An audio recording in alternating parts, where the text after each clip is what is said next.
Okay. Victor Tango, Victor Romeo Lima, Kolkata Tower. 1, 2, 3, 4, 5, 5, 4, 3, 2, 1. How do you read?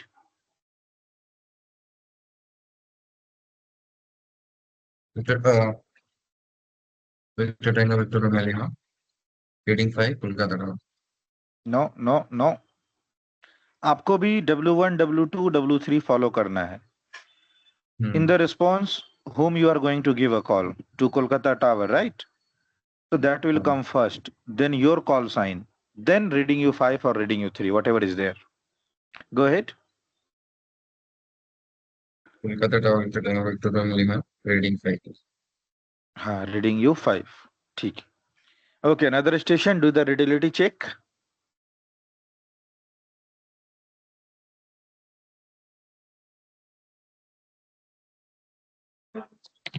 Kolkata Tower, Victor Tango, India, Victor Papa, reading you 5.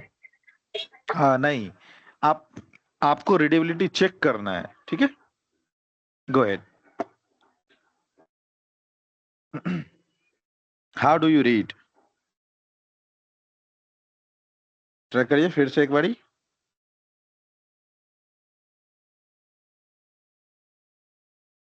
Kolkata Tower, Victor Tango, India, Victor Papa, reading you 5.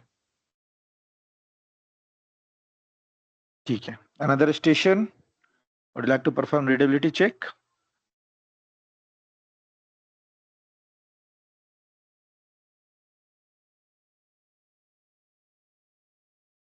Sierra Hotel Alpha.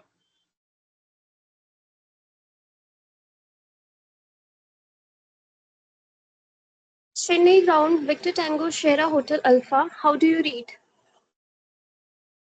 Victor Tango Sierra Hotel Alpha, Chennai ground, reading you 5. ठीक है. Another station. Victor Tango, Sierra Hotel.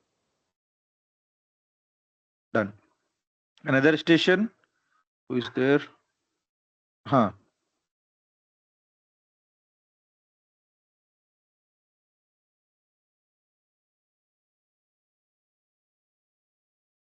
No, unable to hear you. Reading you 1.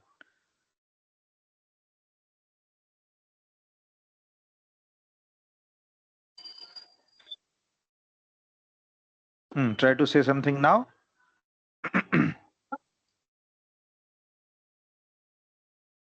No, unable to hear you.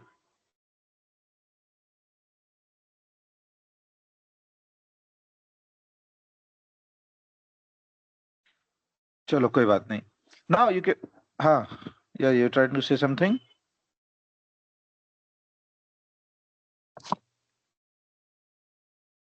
No, reading you 1. ठीक है. So देखो आपको एक example भी मिल गया.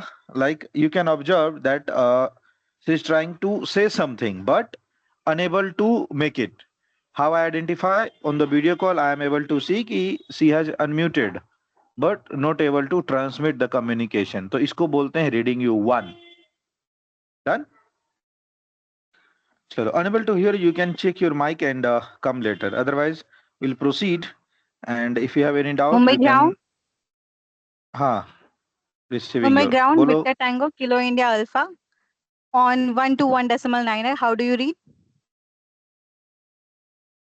Victor Tango Kilo India Alpha, Mumbai ground, reading you 5. Now you're audible. Okay. I hope whatever the topic that I had taught till yesterday, all are clear to you. Everything okay? Or do you have any doubt till the time? Yes, sir. It's clear to me. Everything? Yes, sir. Okay. So we'll move to the next topic. ठीक है? जो हमने कल गुवाहाटी वाला आधा छोड़ा बताइए. था. Which one? Which one? Guwahati. Unable to hear you properly. Reading you 3. क्या वाला बताना है? गुवाहाटी आईफा रीजन में कुछ फ्लाइट लेवल रिस्ट्रिक्शन था ना. अच्छा अच्छा, Guwahati. Done. Okay. See, yesterday we were seeing that Kolkata FIR is letter E. ठीक है? From Kolkata to northeast. ठीक है? From Kolkata to northeast states, there was a country which was Pakistan earlier. Nowadays they are Bangladesh. So they had restricted us that you cannot communicate with Guwahati or your northeastern state with a radio establishment on Kolkata. आप कोलकाता से बैठ के उधर control नहीं कर सकते, ऐसा उन्होंने रेस्ट्रिक्शन डाला हम लोगों पे. तो हमने क्या किया, हमने एक जुगाड़ निकाला कि ओके चलो ठीक है, हम देख लेते हैं क्या करना है अपना. हमने 2 FIR स्टेशन बना दिए, एक गुवाहाटी एक कोलकाता. बट गुवाहाटी में एक हमने लिमिट लगाया कि Guwahati FIR will operate till flight level 265, मतलब 26,500 feet only. Done? And इसका above this flight level, Kolkata will take care of. Kolkata itself will take care of everything in the stern. ठीक है, हर चीज Kolkata will monitor from 0 to whatever the infinite flight level. ठीक है, जहां तक operating range है किसी भी एयरक्राफ्ट का. नॉर्थ ईस्ट स्टेट में specially Guwahati will take care from 0 to 26,500. Above 26,500 Kolkata अपने साथ साथ नॉर्थ ईस्ट स्टेट का भी देखेगा. Is that clear? नहीं, क्लियर है. कोलकाता अपना तो ड्यूटी करेगा ही अपने ईस्टर्न स्टेट्स पे, specially in north east state after 26,500 Kolkata will take the charge. That's all. ठीक है, तो क्वेश्चन नंबर 5 में क्वेश्चन पूछता है ये. ठीक है, गुवाहाटी FIR ऑपरेट स्टिल. ठीक है, ऐसा करके डैश दे देगा, गुवाहाटी FIR ऑपरेट स्टिल. तो वहां पे आंसर लिखना पड़ता है फ्लाइट लेवल 265. ठीक है, क्या क्वेश्चन पूछता है, let me just show you so that you can have better understanding. 265 तक तो गुवाहाटी देखेगा. यही पूछता है ऐसा. कोलकाता. हाँ हाँ, तो देखो ये क्वेश्चन आपको क्लियरली दिख रहा होगा, हाईलाइटेड है. क्वेश्चन रहेगा Guwahati FIR is from dash. ठीक है, Guwahati FIR is from dash, तो ground level to flight level 265. Now moving to the next phrases, जहां तक हमने कल छोड़ा था उसके आगे हम लोग मूव करेंगे. But let me mark it here. कल हमने क्या क्या पढ़ा था, एक्नॉलेज, अफर्म, अप्रूव्ड, ठीक है, क्लियर्ड, कंफर्म, इतना हमने कल पढ़ा था. And how do you read, right. अब 2 फ्रेजेस जो है ब्रेक ब्रेक और ब्रेक, ये मैं अभी के लिए छोड़ रहा हूं, ये मैं अभी नहीं पढ़ाता हूं. ठीक है, इसका यूज मिनिमम्स पे होता है, बहुत कम होता है. ठीक है, हालांकि इसका यूज कैसे करना मैं आपको बताऊंगा, बट अभी के लिए इन दोनों को एग्जेम्प्टेड मान के चलो. आप लोग चाहो तो अपने नोट्स में, नोटबुक में नोट कर लो कि ये दोनों सर आपने नहीं पढ़ाया है, ताकि बाद में अगर कहीं भूलूं तो आप मुझे दोबारा से याद दिलाओ कि सर आपने ये दोनों नहीं पढ़ाया था. हाउएवर मुझे याद रहता है कि क्या मैं मिस करके जा रहा हूं, वो मैं आपको कभी ना कभी पढ़ा ही दूंगा. ठीक है, आगे बढ़ते हैं. Will see the phrase cancel. Cancel का सीधा सा मतलब है आपको जो अप्रूवल मिला नलिफाई कर दिया गया. ठीक है, अब आप वो नहीं कर सकते, तो उसको बोलते हैं कैंसिल. जैसे आपका फ्लाइट प्लान था कि सुबह 8 बजे एयरक्राफ्ट दिल्ली से मुंबई जाएगा, बोलते हैं ना फ्लाइट प्लान कैंसिल, मतलब अब नहीं जाएगा. Simple. So whatever the clearance has been provided to you that has been cancelled. जैसे मान लो उसने पहले बोला clear for take off, but फिर बोल देगा take off cancel, stand by, मतलब वेट करिए, आपका टेक ऑफ कैंसिल हो गया, बताऊंगा दोबारा से. ठीक है, उसने बोला clear for taxi via taxiway Alpha Charlie delta, फिर कॉल करके बोला टैक्सी क्लियरेंस कैंसिल, मत करो टैक्सी, होल्ड कर जाओ. रीजन में भी एनीथिंग. ठीक है, रीजन में भी एनीथिंग कि टैक्सी वे पे कोई प्रॉब्लम है, आपके पाथवे में कोई दूसरा एयरक्राफ्ट एंटर करना चाहता है, किसी दूसरे को प्रायोरिटी देगा, आपको होल्ड कर रहा है, तो cancel. Next one is check. Check मतलब होता है टू एग्जामाइन अ सिस्टम. आप किसी सिस्टम को या किसी प्रोसीजर को परफॉर्म करके देख रहे हो कि वो काम करता है कि नहीं, उसको बोलते हैं चेक.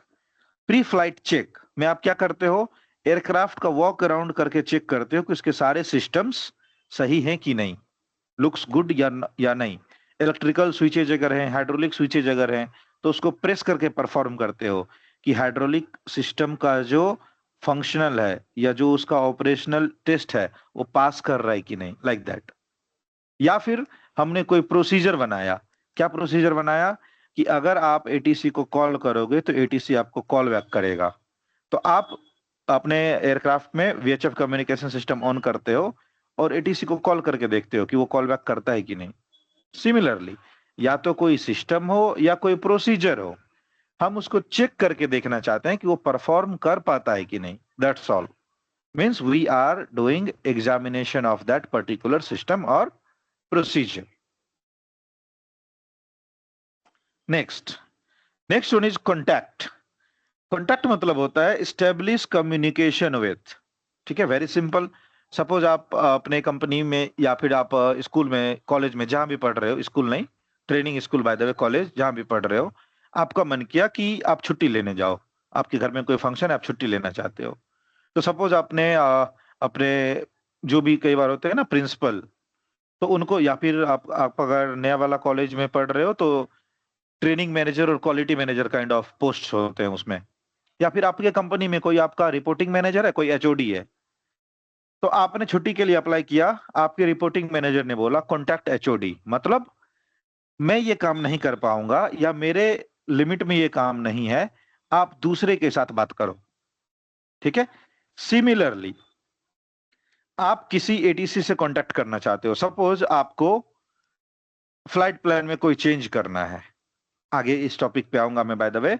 आप चाहते हो कि आपका 10:30 पे जो दिल्ली से मुंबई का प्लान था, अभी आप चाहते हो कि उसमें 1 घंटा डिले कर देता हूं, अब 11:30 ऑपरेट करूंगा, यानी आप फ्लाइट प्लान में चेंज कर रहे हो।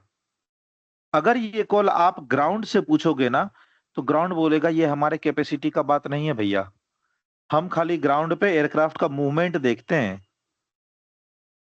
आपको फ्लाइट प्लान चेंज करना है, आपके प्लान में कोई वेरिएशन है, आप टावर को कांटेक्ट करो, तो वो बोलेगा कांटेक्ट टावर। ठीक है, मतलब जाइए टावर से बात करिए, मेरे लिमिट में ये चीज नहीं है। Done. Now next one is correct. अब करेक्ट और अफर्म, ठीक है, या अफर्म, जो भी आप बोलो, उसमें एक माइनर सा सिमिलैरिटी है। कैसे? दोनों का आंसर ऑलमोस्ट मीनिंग देता है आपका यस, लेकिन जहां पे आपको यस के साथ साथ कोई ना कोई पैरामीटर जुड़ा हुआ है, कोई ना कोई डेटा जुड़ा हुआ है, तो उस केस में यस बोलने के बदले आप बोलो करेक्ट। सपोज आपको नीचे एटीसी से कॉल आया और बोला confirm your call sign is India Victor Papa, तो आप बोलोगे अफर्म। ठीक है, मेरा कॉल साइन इंडिया विक्टर पापा ही है, अफर्म चलेगा। बट नीचे से कॉल आया confirm your flight level is flight level 230, तो यहां पे क्या आया? एक कोई पैरामीटर आ गया, एक डेटा, जो नॉटिकल माइल फ्रॉम मुंबई, इस आप दूर हो, इस टाइप से पूछा आपको। तो जहां कहीं भी चेक में, एग्जामिनेशन में पैरामीटर इंक्लूड हुआ, कोई ना कोई डेटा इंक्लूड हुआ, उस केस में अफर्म बोलने के बदले आप बोलो करेक्ट, कि हाँ आप सही हो। ठीक है, आप वहां पे बोलो करेक्ट, यू आर करेक्ट। उससे क्या होता है, डेटा या पैरामीटर पे एम्फेसाइज होता है कि आपने बोला हाँ 230 ही है। ठीक है, अफर्म इस केस में लाइट आंसर हो जाता है, थोड़ा सा कम वैल्यू रखता है। क्लियर? ये इंग्लिश ग्रामर का थोड़ा सा लोचा है, रियल टाइम कम्युनिकेशन से इसका कोई लेना देना नहीं है। सपोज आप जब प्राइमरी स्कूल्स में थे, सो आपको टॉयलेट जाना है, तो what you can ask, someone was asking may I go to toilet and someone was asking can I go to toilet. दोनों का मतलब सेम ही निकलता था, लेकिन जब आप कैन बोलते थे तो थोड़ा सा रूड माना जाता था। When you were saying may, it was little pleasant. Similarly when you से correct, it means you are giving confirmation to the parameters. If you are saying affirm, means you are having casual answer. ठीक है, तो इतना ही difference है। Now सबसे ज्यादा important और सबसे ज्यादा यूज किए जाना वाला phrase, which one is that? Correction. Correction का मतलब होता है an error has made in this transmission and the correct version is, जो आप बोलोगे वो। कैसे? सपोज आप अपने एयरक्राफ्ट का पोजीशन रिपोर्ट दे रहे हो कि my flight altitude is flight level 230, air speed is 245 knots. Suddenly आपने रियलाइज किया कि फ्लाइट अल्टीट्यूड तो 230 नहीं है, ये है 220, यानी 22,000 फीट पे फ्लाई कर रहे हो। तो आप बोलोगे करेक्शन, फ्लाइट लेवल 220। आपने क्या यूज किया? करेक्शन। करेक्शन मतलब कुछ हमने मिस्टेक कर दिया भैया। करेक्शन बोलने के बाद जिस पैरामीटर को आप रिपीट करोगे तो उसका पुराना पैरामीटर का कॉल कट जाएगा और नया वाला पैरामीटर से उसको रिप्लेस कर दिया जाएगा। एक बार और अच्छे से समझाता हूं।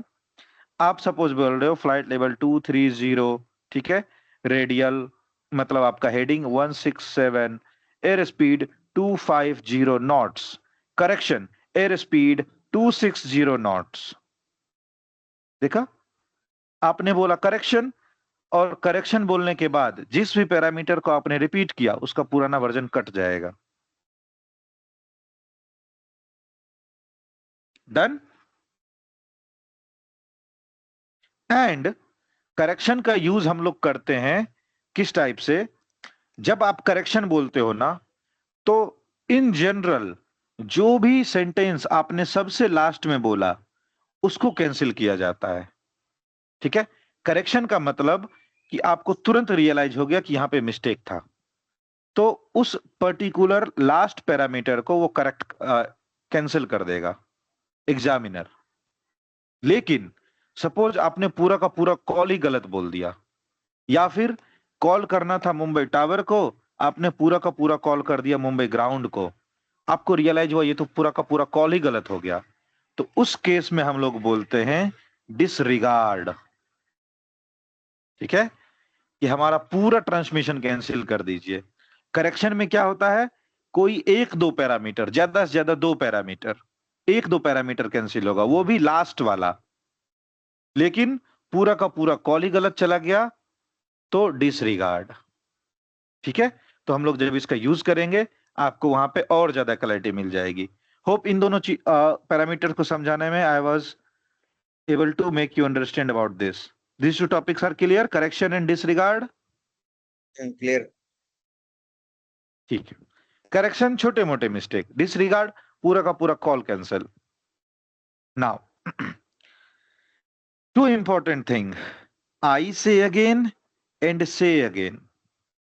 देखो, when you say I say again means you are repeating something for clarity or more emphasize. कैसे? सपोज आप कभी किसी पब्लिक प्लेस पे घूमने जाते हो, या कहीं मेला लगा हुआ है, या फिर कोई पब्लिक अनाउंसमेंट होती है बाय द ट्रैफिक पुलिस और पुलिस, तो वो किसी चीज को ना दो बार बोलते हैं, आप गौर करना। वो बोलेंगे suppose you are not maintaining the lane discipline, आप लेफ्ट साइड से जाने था आपको, आप राइट साइड में अपना व्हीकल एंट्री करना चाह रहे हो, तो ट्रैफिक पुलिस माइट अनाउंस कि मेंटेन योर लेन डिसिप्लिन, तो वो बोलेंगे I repeat maintain your lane discipline, don't enter to the wrong side, I repeat don't enter to the wrong side. वो क्या कर रहे हैं? वो उस बात पे जोर दे रहे हैं।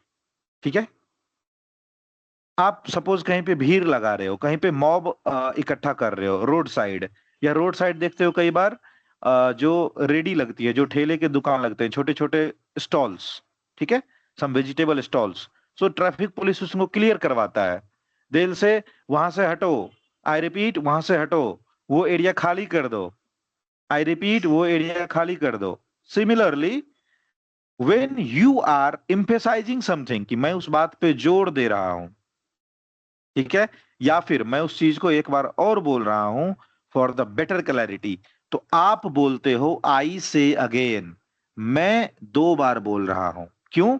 ताकि आपको बेटर क्लैरिटी मिले, या फिर उस चीज पे मैं जोर देना चाहता हूं तो मैं उसको दो बार बोलूंगा। Clear? Then next one is say again. Say again is a interrogative sentence, जैसा मैंने आपको कल और डे बिफोर यस्टरडे आपको बताया था। इंटरोगेटिव मीन्स आप क्वेश्चन कर रहे हो। When you say again means you are asking someone कि रिपीट आइदर ऑल और certain part of the transmission. Suppose आपको समझ में नहीं आया तो you can ask me sir say again please, या फिर आप बोलते हो ना सर इस चीज को एक बार और रिपीट कर दो, तो उसके बदले आप बोलो से अगेन। से अगेन मीन्स आप पूछ रहे हो, आई से अगेन मीन्स आप बता रहे हो। क्लियर?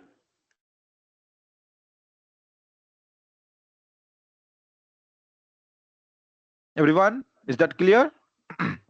Clear. ठीक है। And I hope everyone belongs to, especially in this class, everyone belongs to North India. So whenever I use Hindi, it is comfortable to you. Or shall I maintain English all the time? I know about 3. I like to know about Kilo India Alpha. Is Hindi comfortable to you? Sometimes when I Yes, use. sir. It's comfortable. Yes, sir. ठीक ठीक। I'd like to maintain English always, ठीक है, but sometime I use Hindi so that most of the person can understand, but I do not resist about anything. I can use both of the language if you need, ठीक है। Now the next one is maintain, and इसका short form भी लिखूंगा, आप समझना।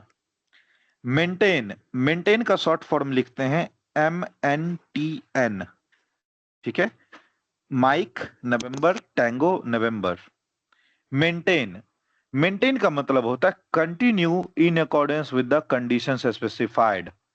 क्या हो गया? सबसे सीधा example, they had cleared you for the flight level 310, तो वो बोलेंगे maintain cleared altitude, means flight level 31,000 feet को मेंटेन करो, ऊपर नीचे नहीं जाना है, मींस आपको जो कंडीशन दिया गया था उसको कंटिन्यू करिए। Next one is monitor. Monitor मतलब होता है ऑब्जर्व, लिसन आउट ऑन।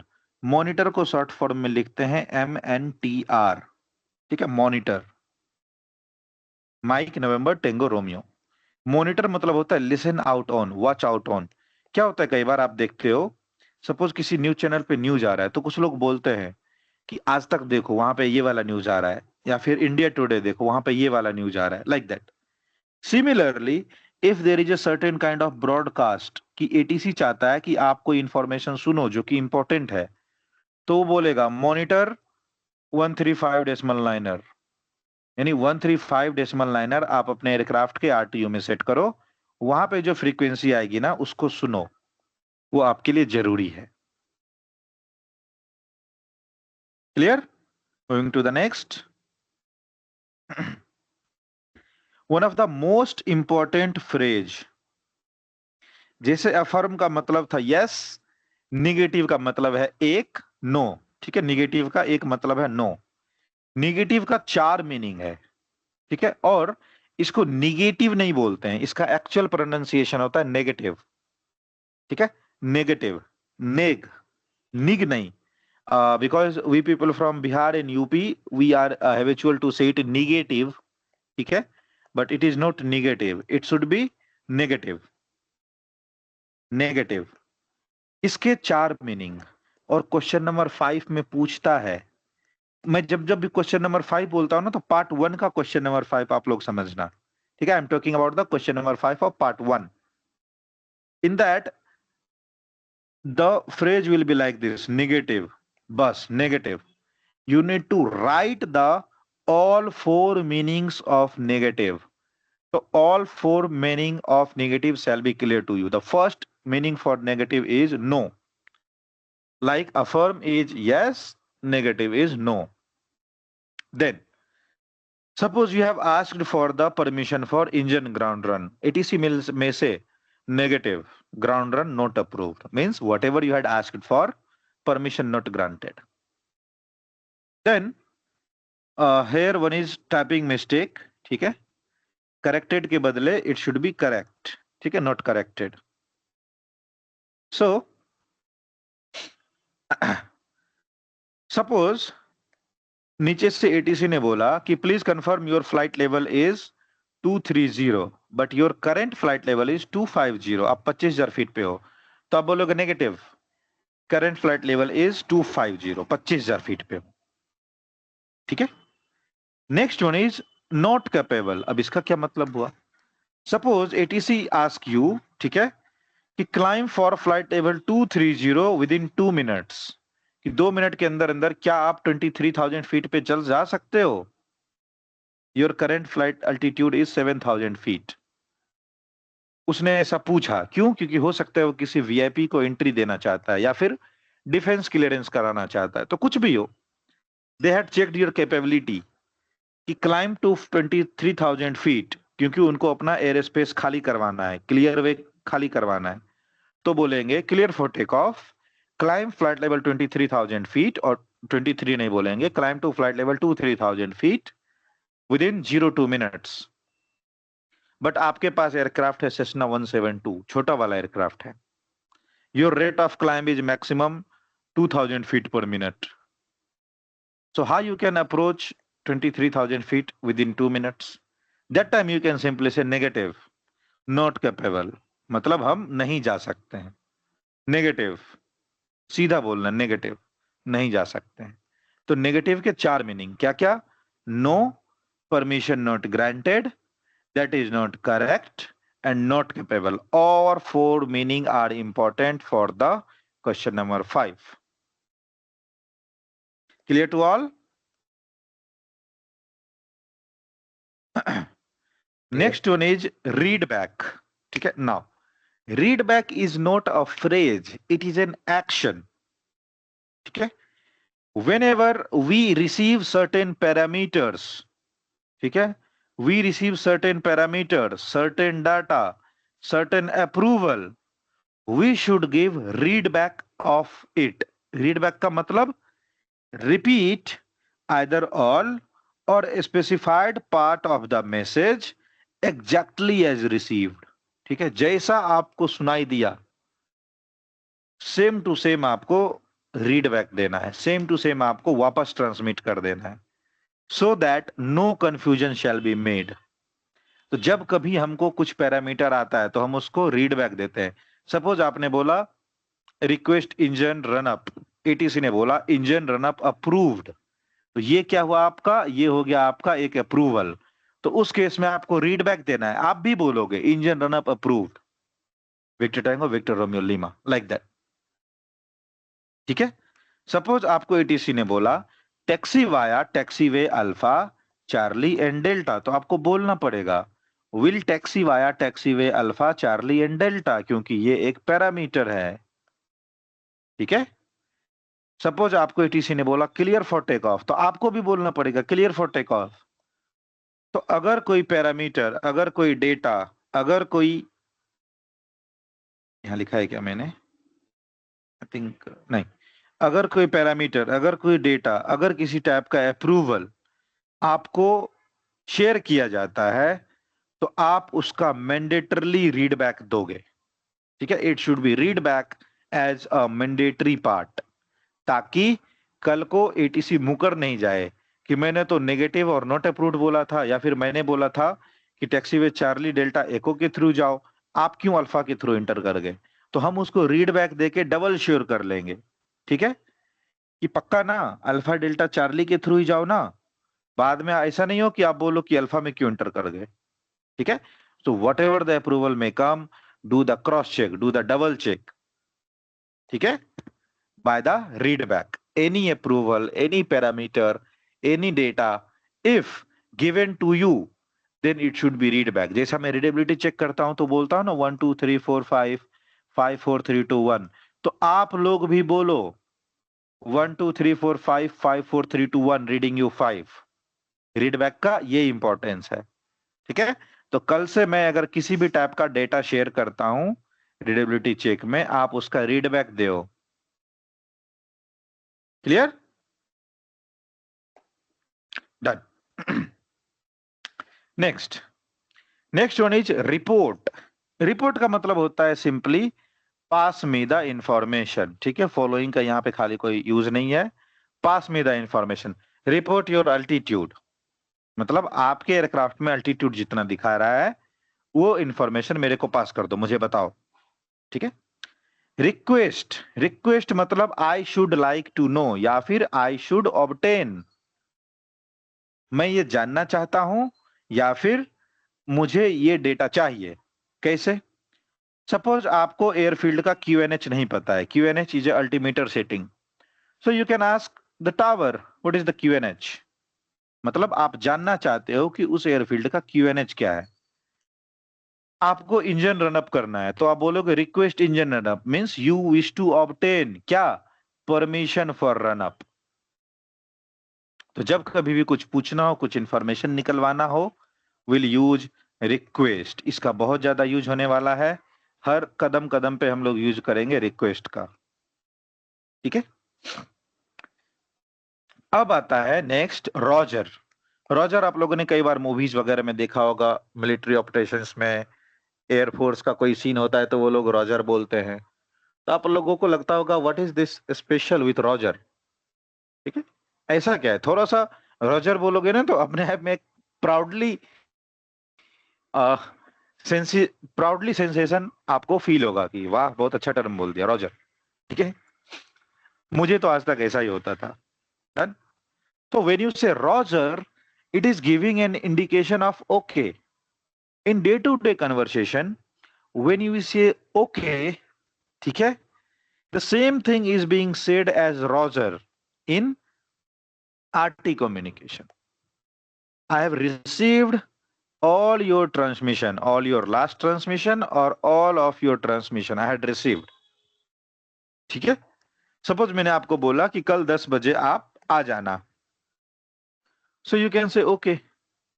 आपने बोला, मैंने समझ लिया, आना नहीं आना is a later thing, but आपने बोला, मैंने सुना, मीन्स ओके। सिमिलरली जहां पे ओके बोलना आपको फील होए कि चलो यहां पे ओके बोलना चाहिए, तो आप बोलो रॉजर। ठीक है, आपको कम्युनिकेशन में जहां कहीं भी ओके बोलने की फीलिंग आती है, सिंपली उसको रॉजर से रिप्लेस कर दो। ऐसा कोई प्रोटोकॉल नहीं है कि यहां मत बोलो वहां मत बोलो, जहां कहीं आपको लगे कि ओके बोलना चाहिए रॉजर बोलो। ठीक है, कम्युनिकेशन में कोई सेट ऑफ पर्टिकुलर रूल नहीं है कि यहां पे बोलूं यहां पे नहीं बोलूं, जहां भी फील हो रॉजर बोलो, कोई दिक्कत नहीं। ठीक है, नहीं फील हो, आपको अगर ओके बोलने की प्रैक्टिस नहीं है, रॉजर मत बोलो, कोई दिक्कत नहीं। But under no circumstances roger shall be used when there is a read back. जहां पे रीड बैक की जरूरत हो वहां पे रॉजर नहीं बोलना है। सपोज आपको उसने बोला कि इंजन रनअप अप्रूव्ड, तो खाली रॉजर बोल के चुप नहीं रहना है। सपोज आपको फील हुआ कि ओके भी बोलना चाहिए, तो आप बोलो Roger engine ground run approved. तो जहां कहीं पे रिप्लाई एस्टिमेटेड है या जहां कहीं पे रिप्लाई की जरूरत है, कुछ ना कुछ रिप्लाई एंटिसिपेटेड है, तो वहां पे खाली रॉजर बोल के चुप नहीं होना है, वहां पे आंसर करना है।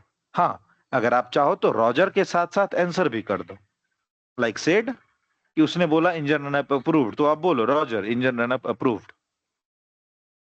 ठीक है,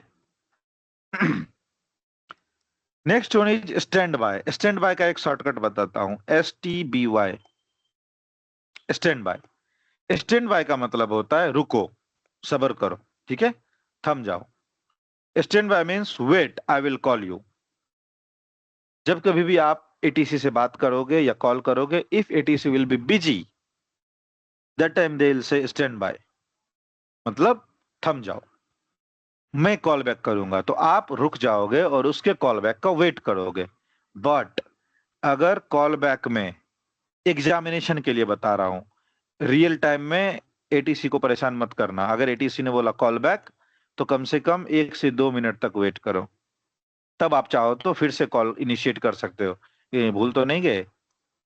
बट एग्जामिनेशन में अगर उसने स्टैंड बाय बोला और 5 से 10 सेकेंड से ज्यादा का टाइम डिले ले रहा है, तो आपको तो 25 मिनट में ही आंसर खत्म करना है। तो आप फिर से इंक्वायरी कर दो, कैसे, स्टेशन रेज करके। ठीक है, आपको टाइम खपत नहीं करना है ज्यादा। तो अगर 5 से 10 मिनट का वेटिंग पीरियड है इन स्टैंड बाय, फिर से कॉल कर दो एक बार। क्लियर? एग्जामिनेशन में, रियल टाइम में 1 से 2 minute. Next one is enable.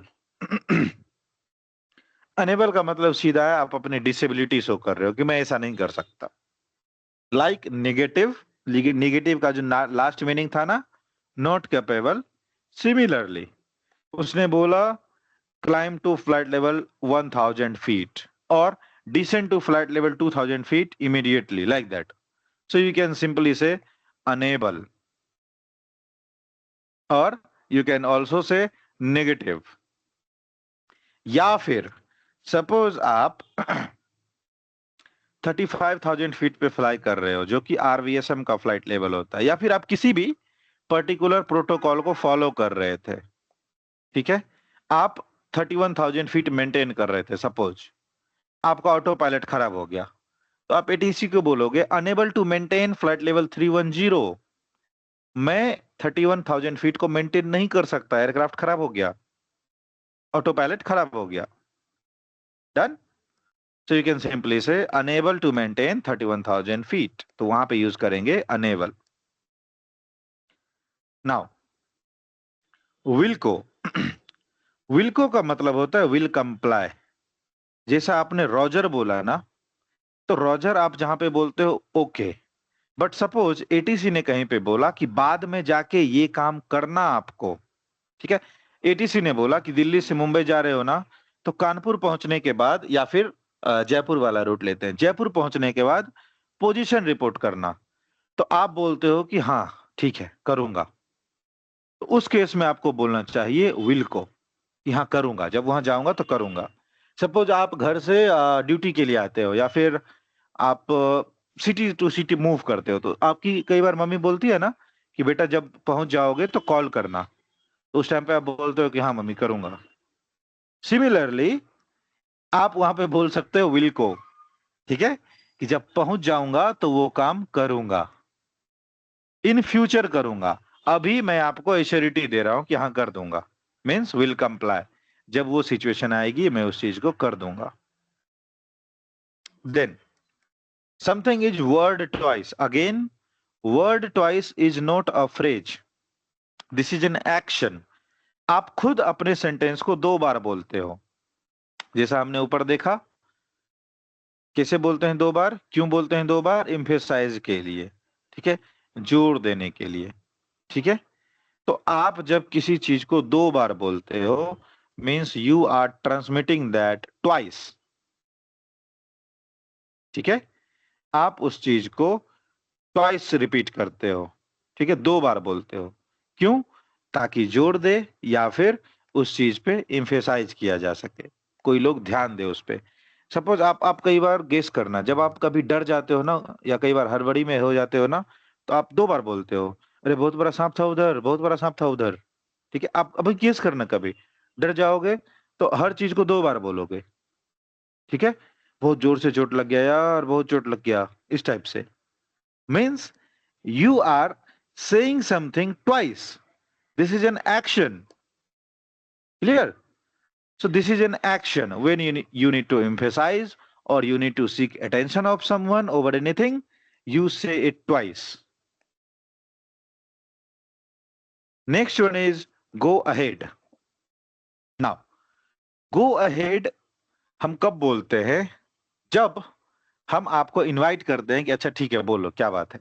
Suppose आपका फ्लिपकार्ट से कॉल आया, तो बोलेगा सर फ्लिपकार्ट से बोल रहा हूं, तो आप बोलोगे यस गो हेड, बताइए क्या बात है, ठीक है. तो वहां पे बोलते हैं ना गो हेड, ठीक है आगे बढ़ो, बोलो क्या बोलना है. So go ahead means to proceed with your message. Suppose आपने चेन्नई टावर का स्टेशन रेज किया, Chennai tower Victor tango Victor Romeo Lima, तो चेन्नई टावर बोलेगा victor tango Victor Romeo lima Chennai tower, go ahead, ठीक है, बोलो क्या बोलना है. बट गो अहेड जो है ये कैंसिल कर दिया गया, ये डिलीट कर दिया गया. Go ahead is no more a standard phrase. तो आप बोलोगे कि फिर इनवाइट कैसे करूंगा किसी को कि हाँ बोलना है कि नहीं बोलना है. Now when you use your call sign in the end of any transmission, it means give कि यू आर सेंडिंग इनविटेशन. आपका जो एंड ऑफ रेस्पॉन्स होगा it should be with your call sign. आप कुछ भी कॉल दो, last में अपना कॉल साइन बोलो, ठीक है. इट मीन्स आप अगले वाले स्टेशन को एक इंडिकेशन दे रहे हो कि ठीक है आप बोलो. मिलिट्री में कई बार आपने सुना होगा वो लोग बोलते हैं ओवर एंड आउट, ठीक है. आउट तब बोलते हैं जब पूरा ट्रांसमिशन खत्म हो गया, जनरली वो लोग बोलते हैं ओवर, कि team Charlie I am at station Tiger Hill, over मतलब ठीक है। ओवर बोले यानी आपको इनवाइट किया। फिर उधर से बोलेगा ठीक है मेंटेन योर पोजीशन, ओवर। फिर बोलेगा I am sending enforcement, over and out, कि मैं पीछे से मदद को भेज रहा हूं, ओवर एंड आउट मतलब ट्रांसमिशन खत्म। तो ये मिलिट्री का प्रोटोकॉल है। सिविल में आपको सीधा लास्ट में अपना कॉल साइन बोलो, मतलब आप सामने वाले को इनवाइट कर रहे हो। सपोज आपने रीडेबिलिटी चेक किया, Chennai tower Victor Tango Victor Romeo Lima, how do you read, तो उधर से जो रिस्पॉन्स आएगा ना, सीधा रिस्पॉन्स आ सकता है रीडिंग यू 5 चेन्नई टावर, मतलब वो आपको 5 के स्केल पे सुन रहा है और बोल कौन रहा है, वो चेन्नई टावर। उसका कॉल खत्म हो गया। अब अगर बाद में आपको कुछ बोलना है तो आप फिर से ट्रांसमिट करो, उसने अपना ट्रांसमिशन खत्म कर दिया, यानी वो अब आपको इनवाइट कर रहा है। ठीक है, आप कभी स्टेशन रेज करोगे, ठीक है, Pune tower Victor tango Victor Romeo Lima, तो उधर से बोलेगा Victor Romeo Lima Pune tower. ठीक है, पहले वो बोलता था गो अहेड, अभी वो नहीं बोलेगा। हालांकि कुछ लोगों के प्रैक्टिस में होता है तो अभी भी बोल देते हैं, बट गो अहेड बोलना इज ए ओमिटेड ट्रांसमिशन। तो आप सीधा सीधा लास्ट में अपना कॉल साइन बोल दो, मतलब आप दूसरे को इनवाइट कर रहे हो कि चलो आप आगे बोलो, आप बोलो, मेरा काम खत्म हो गया। ठीक है, सो इन द एग्जामिनेशन और इन द क्वेश्चन पेपर, जब आप प्रैक्टिस करोगे क्वेश्चन पेपर्स के, तो आपको गो अहेड लिखे हुए दिखेंगे क्वेश्चन पेपर्स में। ठीक है, तो आप ये समझना कि बोल दिया तो भी भला, ना बोला तो भी भला, ठीक है, प्रॉब्लम नहीं है। हाँ, कोई अगर खरूश निकल गया एग्जामिनर तो वो पूछ देगा कि go ahead is a legal term, तो आपको बोलना पड़ेगा नहीं। ठीक है, all clear? So this was the almost 20-22 phrases. I had left 2, break and break break, बताऊंगा खाली टाइम में, बहुत छोटा सा टॉपिक है। तो I hope all those phrases are clear to you understanding point of view से। आई नोट से कि इसको रट के आप लोग टेंशन लेने लगो कि 22 पढ़ा दिए सर, याद तो मुझे 4 भी नहीं है। आई नो आपको 4 भी याद नहीं रहेंगे, ठीक है, that is not an issue. जब इसको प्रैक्टिस करेंगे तब ये हमको याद होगा। उसमें भी मैक्सिमम हमको 8 से 10 के मीनिंग याद करने हैं, बाकी सब पे ज्यादा लोड नहीं लेना है, बाकी सब समझने की चीज है। अब कोई बोल दे कैंसिल, तो उसका मतलब क्या हो गया, कैंसिल। आपको अगर इसका एग्जैक्ट मीनिंग याद नहीं भी है तो कौन उतना क्रॉस चेक करेगा। सपोज समवन लास्ट की कैंसिल मतलब क्या, तो आप बोलो सर कैंसिल मतलब नलिफाइड, ठीक है, रिवोक कर लिया गया परमिशन, ये भी चलेगा। Done. So this were the 22 phrases। आपको इसके मीनिंग और इसके यूजेज, जैसा मैंने आपको एग्जांपल से भी समझाया, ये समझ में आने चाहिए। याद आपको होगा जब मैं प्रैक्टिस करवाऊंगा तब। Is that clear to everyone? Clear. पक्का? All other station, do you have any doubt? Feedback? Clear. ठीक है। Otherwise also silence will be treated as understanding. अगर आप नहीं बोलोगे तो मैं समझूंगा कि आपको पता चल गया है, यानी आपने समझ लिया। तो इस चीज को थोड़ा सा नजर में रखना कि अगर आप किसी चीज को पूछोगे नहीं तो मास्टर खरूस है, भाग जाएगा, पढ़ाएगा नहीं, छोड़ के आगे बढ़ जाएगा। तो डाउट हो, stop me then and there, वहीं पे रोक के पूछ लेना है कि सर ये चीज नहीं समझ में आया, बताओ। ठीक है ना? हाँ, अब किसी टॉपिक के बीच में रोक के परेशान करोगे then definitely I will say कि बाद में बताऊंगा, but stop me then and there जहां पे नहीं समझ में आया। एज आई वाज सेइंग कि certain parameters need to be read back as mandatory. वो मुझे उस टाइम नहीं मिल रहा था, अपना नोट में खुद ही भूल जाता हूँ। So certain parameters to be read back as mandatory. क्या क्या मैंने बताया था उस टाइम पे, कि किसी भी टाइप का अप्रूवल, क्लियरेंस या पैरामीटर अगर आपको आता है ना, किसी भी टाइप का डेटा आता है, तो आप उसका रीड बैक दो। क्लियरेंस आया, अप्रूवल आया, ठीक है, किसी भी टाइप का इंस्ट्रक्शंस आया या पैरामीटर आया, डेटा आया, तो उस चीज का रीड बैक आप दो। ठीक है, तो ATC route clearance, any instructions, landing instructions कि लैंड ऑन रनवे 1-2, तो आप भी बोलो landing on runway 1-2। Clear for take off, तो clear for take off. Cross route romeo 172 will cross route romeo 172, ठीक है, like that. Climb to flight level 310 will climb to flight level 310। Read back दो, जैसा बोला वैसा ही। Transponder codes 1 2 3 4, स्क्वाक code 1 4 3 4, like this, ठीक है। मेंटेन रेडियल 152, हेडिंग वाला विल मेंटेन रेडियल 152, ठीक है। Maintain air speed 250 knots will maintain air speed 250 knots, like that. तो कुछ भी पैरामीटर आए, कुछ भी इंस्ट्रक्शन आए, कुछ भी नंबर आ रहा है, किसी भी टाइप का अप्रूवल, क्लियरेंस, सबका आप रीड बैक दो। कोई सिग्नल अगर ब्रॉडकास्ट हो रहा है तो उस केस में आपको रीड बैक देने की जरूरत नहीं है, क्योंकि ब्रॉडकास्ट सबके लिए हो रहा है, इंस्ट्रक्शन पैरामीटर आपके लिए आ रहा था। ब्रॉडकास्टिंग के केस में रीड बैक देने की जरूरत नहीं है, ठीक है। बट अगर आपको पर्टिकुलर कॉन्टेक्ट किया जा रहा है तो रीड बैक दो। सो एटीस इंफॉर्मेशन और data link information, these are the broadcast signals. पढ़ाऊंगा एटीस क्या होता है, बताऊंगा।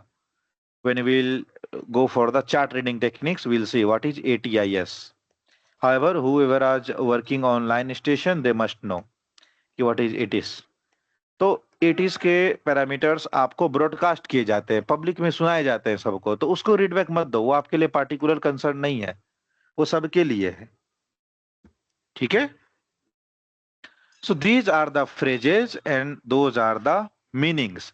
अब आप बोलोगे कि सर आपने तो बताया था कि आरटी तो कहीं बुक में नहीं लिखा है, कहीं तो पता ही नहीं है, तो आपको इतना सारा ज्ञान कहाँ से आया?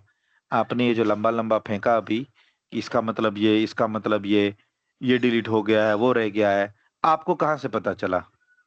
ठीक है, तो मुझे पता चला आईकाओ डॉक्यूमेंट 9432 से, जो कि मैंने आपको सजेस्ट किया था इनिशियली कि अगर आपको पढ़ने का मन है तो ये बुक पढ़ो, बहुत ज्यादा इंपॉर्टेंट और बहुत ज्यादा सफिशियंट है। लेकिन यही एक बुक आपको आरटी पास नहीं कराएगा। सो अभी मैंने जितने भी मीनिंग्स बताए, जितने भी आपको उसके डेफिनेशंस बताए, देखो हर चीज इसमें लिखा हुआ रहेगा। मैं निकाल के दिखाता हूँ as it is.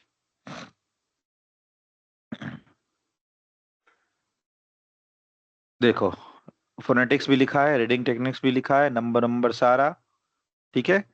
Then phrases, aeronautical phrases किधर चला गया? देखो इधर पे सारा लिखा हुआ ना एज इट इज। मैंने बस थोड़े से एग्जाम्पल वहां पे लिख दिया और सिंपल मीनिंग्स कई बार लिख दिया ताकि आपको समझ में आ जाए इजीली। बाकी सेम सब कुछ यहाँ पे आपको दिखेगा ओवर एंड आउट, ठीक है। तो देखो लिखा हुआ है note normally used in VHF communication, तो करना नहीं है, ठीक है। एचएफ में यूज करते हैं और मिलिट्री में यूज करते हैं, वीएचएफ में नहीं करते, ठीक है। नाउ मैंने ये भी बोला कि गो अहेड को डिलीट कर दिया गया। देखो यहाँ पे लिखा हुआ है the phrase go ahead has been deleted. In place आप क्या करो कि लास्ट में अपना एरोनॉटिकल कॉल साइन बोल दो।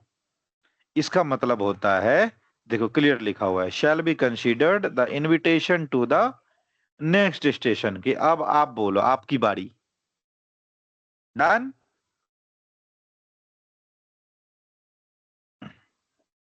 clear, everyone, is that clear? All phrases clear to all? clear. ठीक है। Now will move to the calendar. We don't miss the calendar again. Next topic is flight plan and ITA code. Very important. आज ही खत्म करूंगा, ठीक है। We'll look on the flight plan and ITA code and we'll then directly jump to the lecture 6 chart reading techniques, ठीक है। Flight plan and आईटा code. सबसे पहले start करते हैं आईटा कोड से, ठीक है। छोटा सा टॉपिक है, इंटरेस्टिंग टॉपिक है, सबसे पहले निपटाएंगे, ठीक है। क्या है भी कि नहीं? हाँ ठीक है। इंटरनेशनल, अच्छा आईटा का फुल फॉर्म क्या है? Who is going to tell me? IATA। Generally लोग आईटा बोलते हैं और सबको समझ में भी आता है। आईटा का क्या है full form? Who is going to tell? International Air Transport Association. Next one क्या है? सही है। Any other station? गूगल कर लो, कोई बात नहीं, आजकल तो इतनी आसानी से मिलता है। मुझे भी नहीं पता, तभी मैं पूछ रहा हूँ। बताओ, what is आईटा? Anyone? International air transport association. Transport में जितनी भी टाइप की कंपनीज इन्वॉल्व्ड है, वो एक ग्रुप, वो एक ऑर्गेनाइजेशन में अपना अपना रजिस्ट्रेशन करवा लेती है। तो जितने भी एयरलाइंस हैं वो तो डायरेक्टली ट्रांसपोर्ट में इन्वॉल्व्ड है, तो सबने अपना अपना आईटा रजिस्ट्रेशन करवा के रखा है। Not only airline, even in MRO and engineering company, even a shop, they can registered with IATA.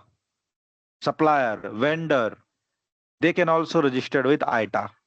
तो आईटा बेसिकली क्या करता है, आपको एक आईटा कोड देगा, IATA कोड देगा, ठीक है।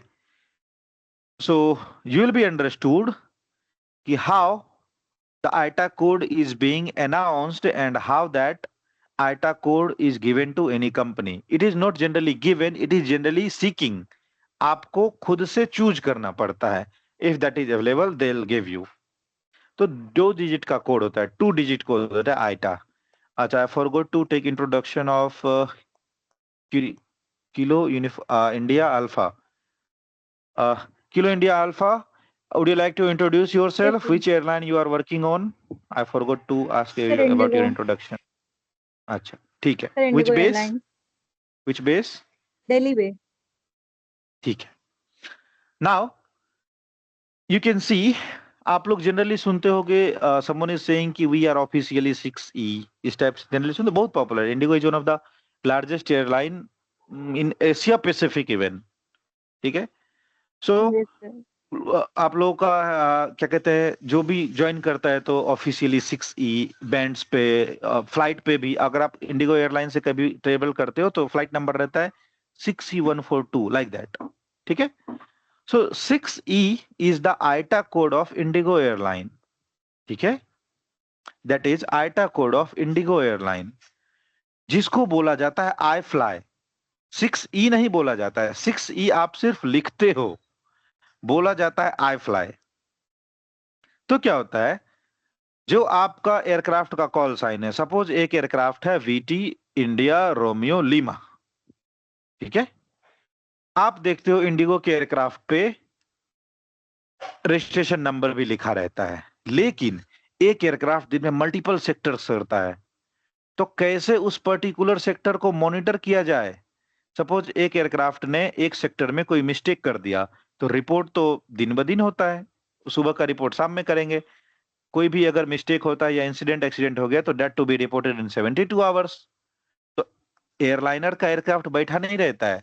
जनरल एविएशन में जनरली यू कैन सी कि if you had made any incident और एक्सीडेंट, आपका ऑपरेशन रोक दिया जाता है इमीडिएटली। एयरलाइन में ऐसा नहीं होता है, उसको ठीक ठाक करो, पैसा कमाओ, ठीक है, मिशन पे लगा दो, ठीक है।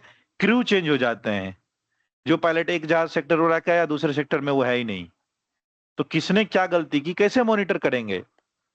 तो registration number is not sufficient. पता चला VT IRL के मींस इंडिया रोमियो लिमा के नाम से 5 रिपोर्ट हो गए, सबके सब कंफ्यूज होके घूम रहे हैं, ठीक है।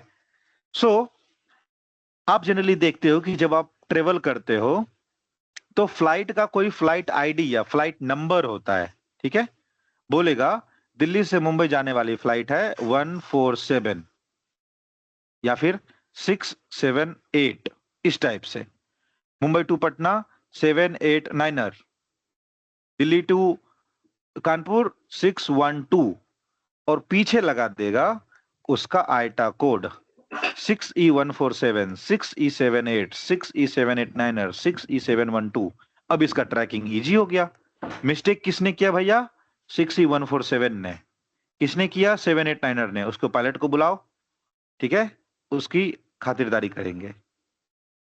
सो with the flight ID and the ITA code, this can also be your call sign. Call sign का मतलब क्या होता है? आपको किस नाम से पुकारूं, किस नाम से, किस साइन के थ्रू आपको कॉल किया जाए। What is your aeronautical call sign? So not only Victor Tango India Romeo Lima, Your aircraft call sign can be I fly 147. Your aircraft call sign can be I fly 7678. ठीक है? So there can be two call signs. One आपका registration number, दूसरा आपका flight ID plus ITA code. तो 147 जो है इसको पढ़ेंगे I fly 147, I fly 678, I fly 789, I fly 612. ठीक है? कुछ कुछ पायलट जो बुजुर्ग हो जाते हैं, बुजुर्ग इन द सेंस काफी सीनियर हैं, वो कई बार इंडिगो भी बोल देते हैं ना, तो एटीसी बोलता है चलो कोई बात नहीं, ठीक है, बोल देते हैं इंडिगो 147।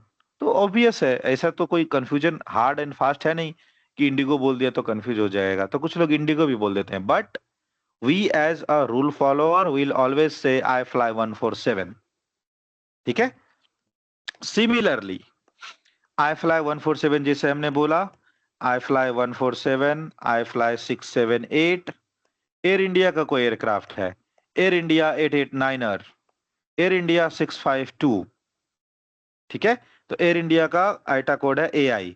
स्पाइस जेट का कॉल साइन है सिएरा गोल्फ, सिएरा जूलियट नहीं, SJ मत लिखना, कोई कंफ्यूज मत होना, SG सिएरा गोल्फ, ठीक है, तो इनका प्रोनाउंसिएशन भी है Sierra golf only. Spice jet 172, spice jet 9er 8, ठीक है। नेक्स्ट विस्तारा भी बंद हो गया, इसका कॉल साइन था UK, विस्तारा 225, विस्तारा 789er, लिखते थे UK बोलते थे विस्तारा, ठीक है।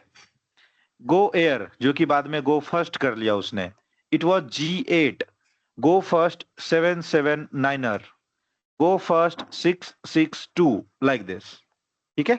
आकाशा एयर आप देखोगे कई बार ट्रेवल करते हो लिखा रहता है QP 112, Akasa Air 112, Akasa Air 672, Air Asia India बंद हो गया, ठीक है, वो बन गया एयर इंडिया एक्सप्रेस, तो Air India Express 672, Air India Express 662, like that.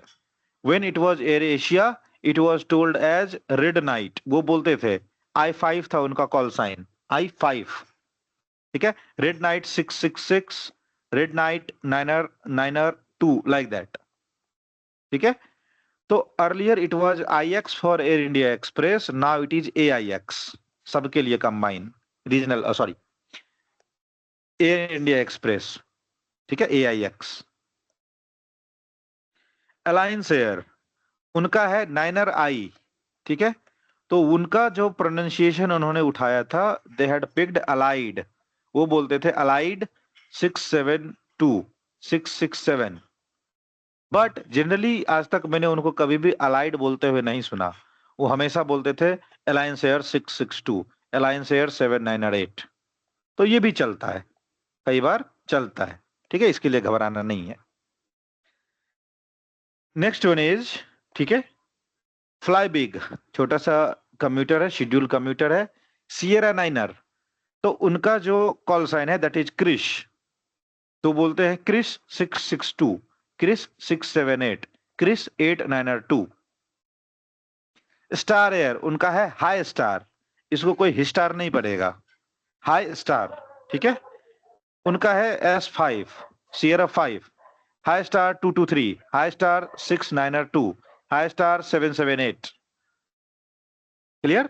दो और आपको बताता हूं, एक बहुत पुरानी एयरलाइन थी इंडियन एयरलाइंस IC, ठीक है, तो इसका याद रखना IC, कई बार क्वेश्चन पूछ देते हैं, because questions are being repeated, तो मैं रिस्क नहीं लेना चाहता, IC से भी क्वेश्चन आते हैं। इट वाज इंडियन एयरलाइन, वो तो बंद करके नाम चेंज करके दूसरा हो गया, ठीक है, इट वाज इंडियन एयरलाइन।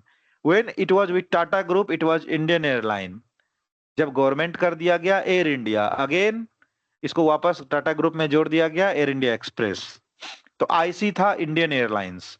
और एक बहुत फेमस जेट एयरवेज, वो था 9er विस्की, जेट एयरवेज, ठीक है। क्वेश्चन नंबर 5 में अभी भी पूछता है, भले ये बंद हो गया हो, तो क्वेश्चन नंबर 5 में ना एक क्वेश्चन रहेगा, कैसा? क्वेश्चन नंबर 5 का suppose question number C, question लिखा रहेगा 9er विस्की, बस तो आपको बोलना पड़ेगा 9er whiskey is the call sign of Jet Airways, ठीक है, 9er whiskey was the IATA code of Jet Airways. Clear? Niner whiskey Jet Airways, IC Indian airline. ठीक है, अब इस केस में मैं आपको ढील नहीं दूंगा, ठीक है, मैं आपको रिलैक्सेशन नहीं दूंगा कि समझ में आया तो अच्छी बात है, याद नहीं हुआ तो भी अच्छी बात है, नहीं। अगर आपको ये 8-10 एयरलाइन के कॉल साइन याद नहीं हुए तो अच्छी बात नहीं है, रटो। ठीक है, आई डायरेक्टली से रट जाओ। ठीक है, लिख लिख के, बोल बोल के, पढ़ पढ़ के। शुरू में मिस्टेक्स होंगे, नेवर डाउट। 2 दिन 3 दिन के अंदर सब कुछ रट जाओ। थोड़े बहुत कंफ्यूजन रह जाएंगे, note a big deal, note a big deal, I will say again. थोड़े बहुत कंफ्यूजन रह जाएंगे, कोई बात नहीं, लेकिन कोशिश करो इसको याद करने की। इसके लिए मैं ऐसा नहीं बोलूंगा कि याद नहीं हुआ तो भी कोई बात नहीं, नहीं, ये याद होना चाहिए। ठीक है, जिस भी टाइप से याद हो, लिख के, रट के, रिकॉर्ड करके गाने की तरह सुनो, याद होने चाहिए। क्लियर? ये फ्लाइट आईडी कैसे मिलता है? हाँ, फ्लाइट आईडी तो आपका ऑपरेशन टीम डिसाइड करेगा ना, कि मुंबई से दिल्ली लेके जाएंगे तो क्या रहेगा। ठीक है, आपको एग्जाम में, ठीक है, एग्जाम में बिल्कुल चिंता करने की जरूरत नहीं है कि कॉल साइन क्या रहेगा। एग्जाम में जो क्वेश्चन पेपर आएगा ना, उसमें पहले से कॉल साइन लिखा रहेगा, आपको बस वो समझ में आना चाहिए। 6 लिख दिया, अगर आपको याद ही नहीं है कि इंडिगो है तो आपको पता कैसे करना है। तो एग्जाम में बस आपको ये समझना है आई फ्लाई 147। एग्जाम में लिख दिया QP 9998 तो आपको समझना है अकाशा एयर 9998। फ्लाइट आईडी कैसे मिलता है, ऑपरेशन टीम डिसाइड करती है। एग्जाम में इसका obtaining not a big issue. ठीक है, पूछेगा भी नहीं आपसे। सपोज पार्ट 2 में पूछ भी लिया गलती से कि फ्लाइट आईडी कैसे मिलता है, तो बोलो ना सर मैं इंजीनियरिंग टीम से हूं, मुझे नहीं पता कैसे मिलता है। ठीक है, ऐसा मत सोचना भड़क जाएगा, नहीं। आप जिस चीज को नहीं जानते हो, be honest. I belongs to AME background, I don't know कैसे मिलता है, कोई बात नहीं। ठीक है, now we'll explain flight plan, but I think we should take a break of 4 minutes। ठीक है, we'll meet at 2210, नहीं तो बहुत ज्यादा पढ़ाऊंगा, बहुत ज्यादा पकाऊंगा तो आपको फिर समझ में नहीं पड़ेगा। ठीक है, we'll meet at 2210, take a halt of 5 minutes। ठीक है, we'll see you there। Flight plan important topic है, इजी टॉपिक है, 5 मिनट बाद पढ़ते हैं। ठीक है, take a break till the time, have the tea, coffee, have some refreshment, whatever is available, do it.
Okay.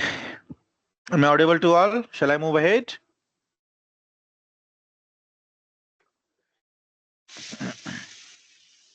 Yes, no, anything? आवाज आ रही है मेरी क्लियर, सबको? आवाज आ रही है। ठीक है. Now we'll do a readability check. I'll suggest how to do that, and then we'll move ahead. Now I'll say all stations, Chennai Tower. How do you read? तो आपको इसके रिस्पॉन्स में, बिकॉज आई हैड ब्रॉडकास्टेड, आप अपना अपना readability दोगे. चाहो तो W1 2 3 तीनों में बोल दो, या फिर give a casual reply. How? आप बोल सकते हो Chennai tower victor tango Victor Romeo lima reading you 3, या फिर आप बोल सकते हो reading you 5 victor tango Victor Romeo lima. दोनों ऑप्शन है आपके पास. So every station shall give this call. All stations Chennai tower. How do you read?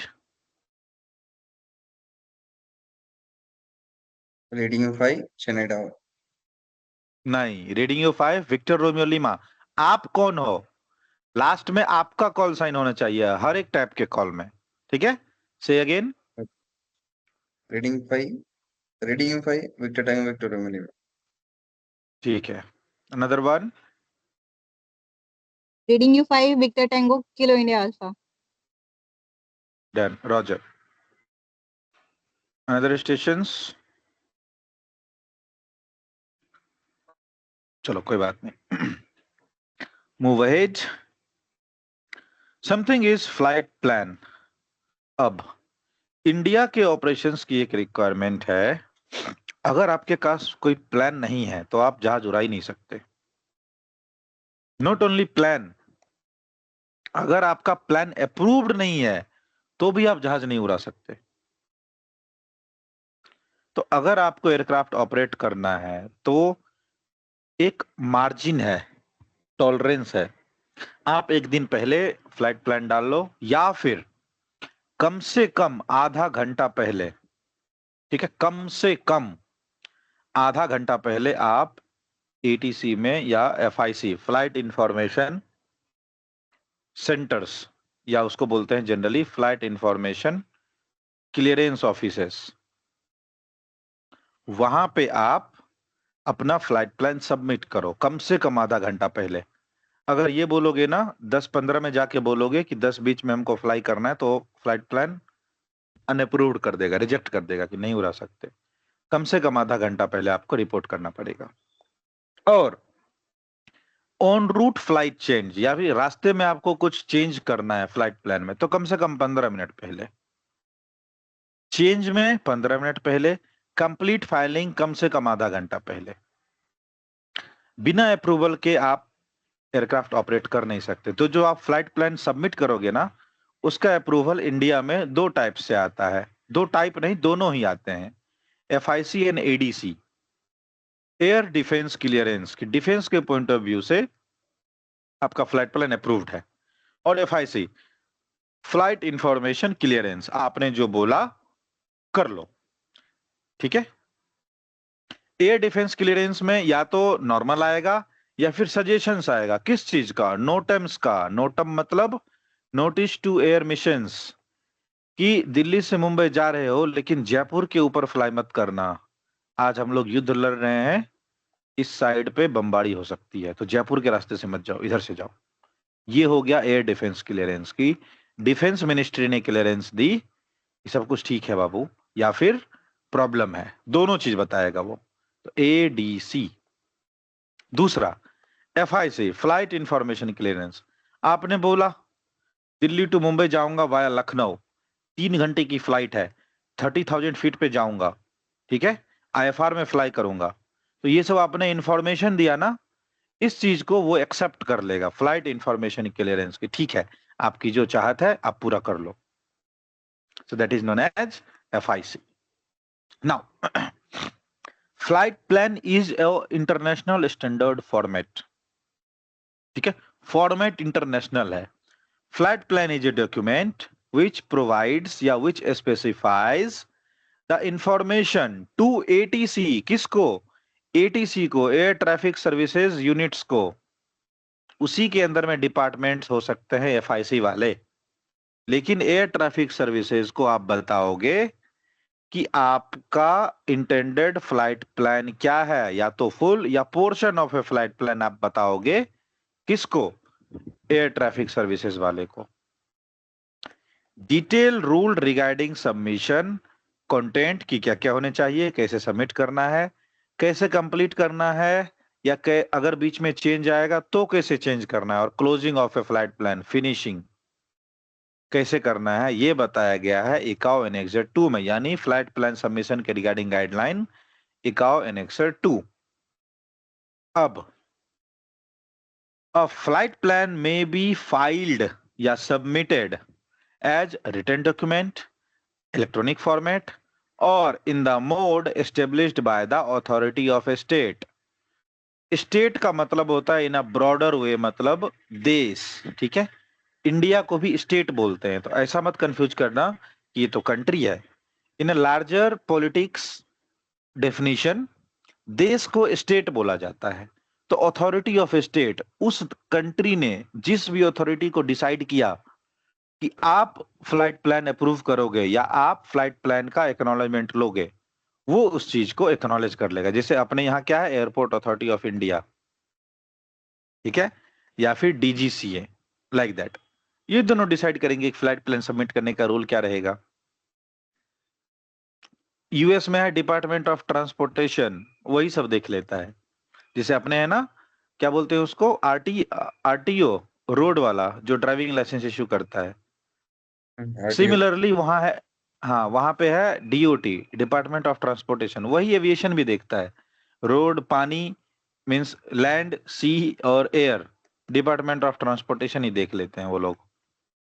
फा के अभी इतने बुरे दिन नहीं है कि वो फ्लाइट प्लान अप्रूव करने लगे, ठीक है। इनका कंसल्टेशन और इनका वर्क प्रोफाइल बहुत वास्ट हो गया, वो अभी छोटी छोटी चीजों पे ध्यान नहीं देते हैं। तो डीओटी को दे दिया है कि भैया तुम फ्लाइट प्लान अप्रूव करो, ट्रांसपोर्टेशन का काम तुम्हारा, ठीक है।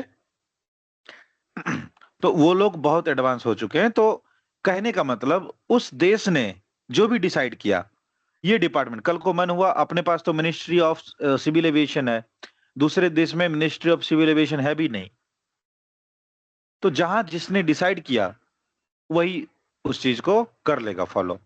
Done.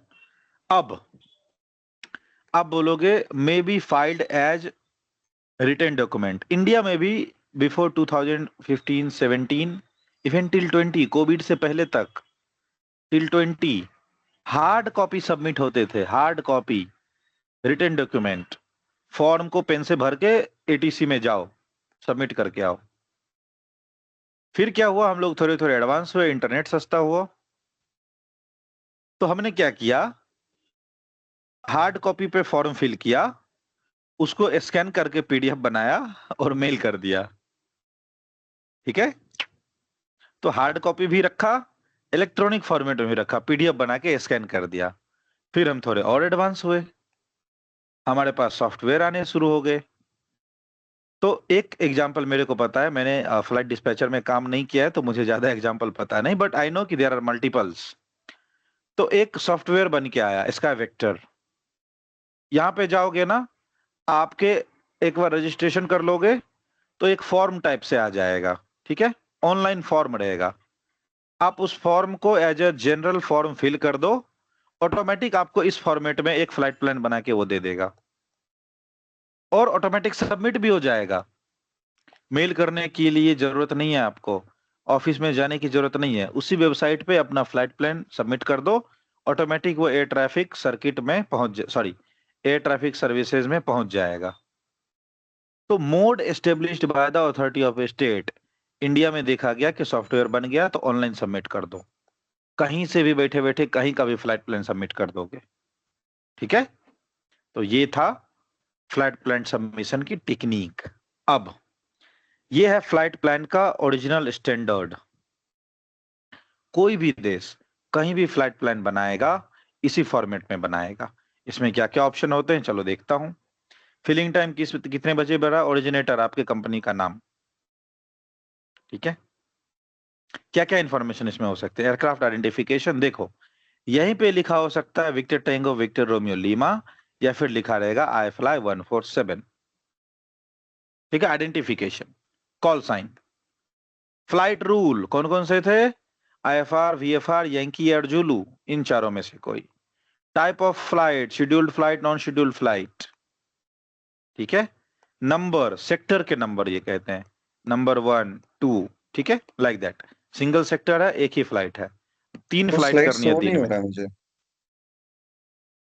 All other station, is that slide being shown या फंसा हुआ है? कुछ भी नहीं शो No, हो रहा sir. मेरे को It's लास्ट done. 10 मिनट से बस।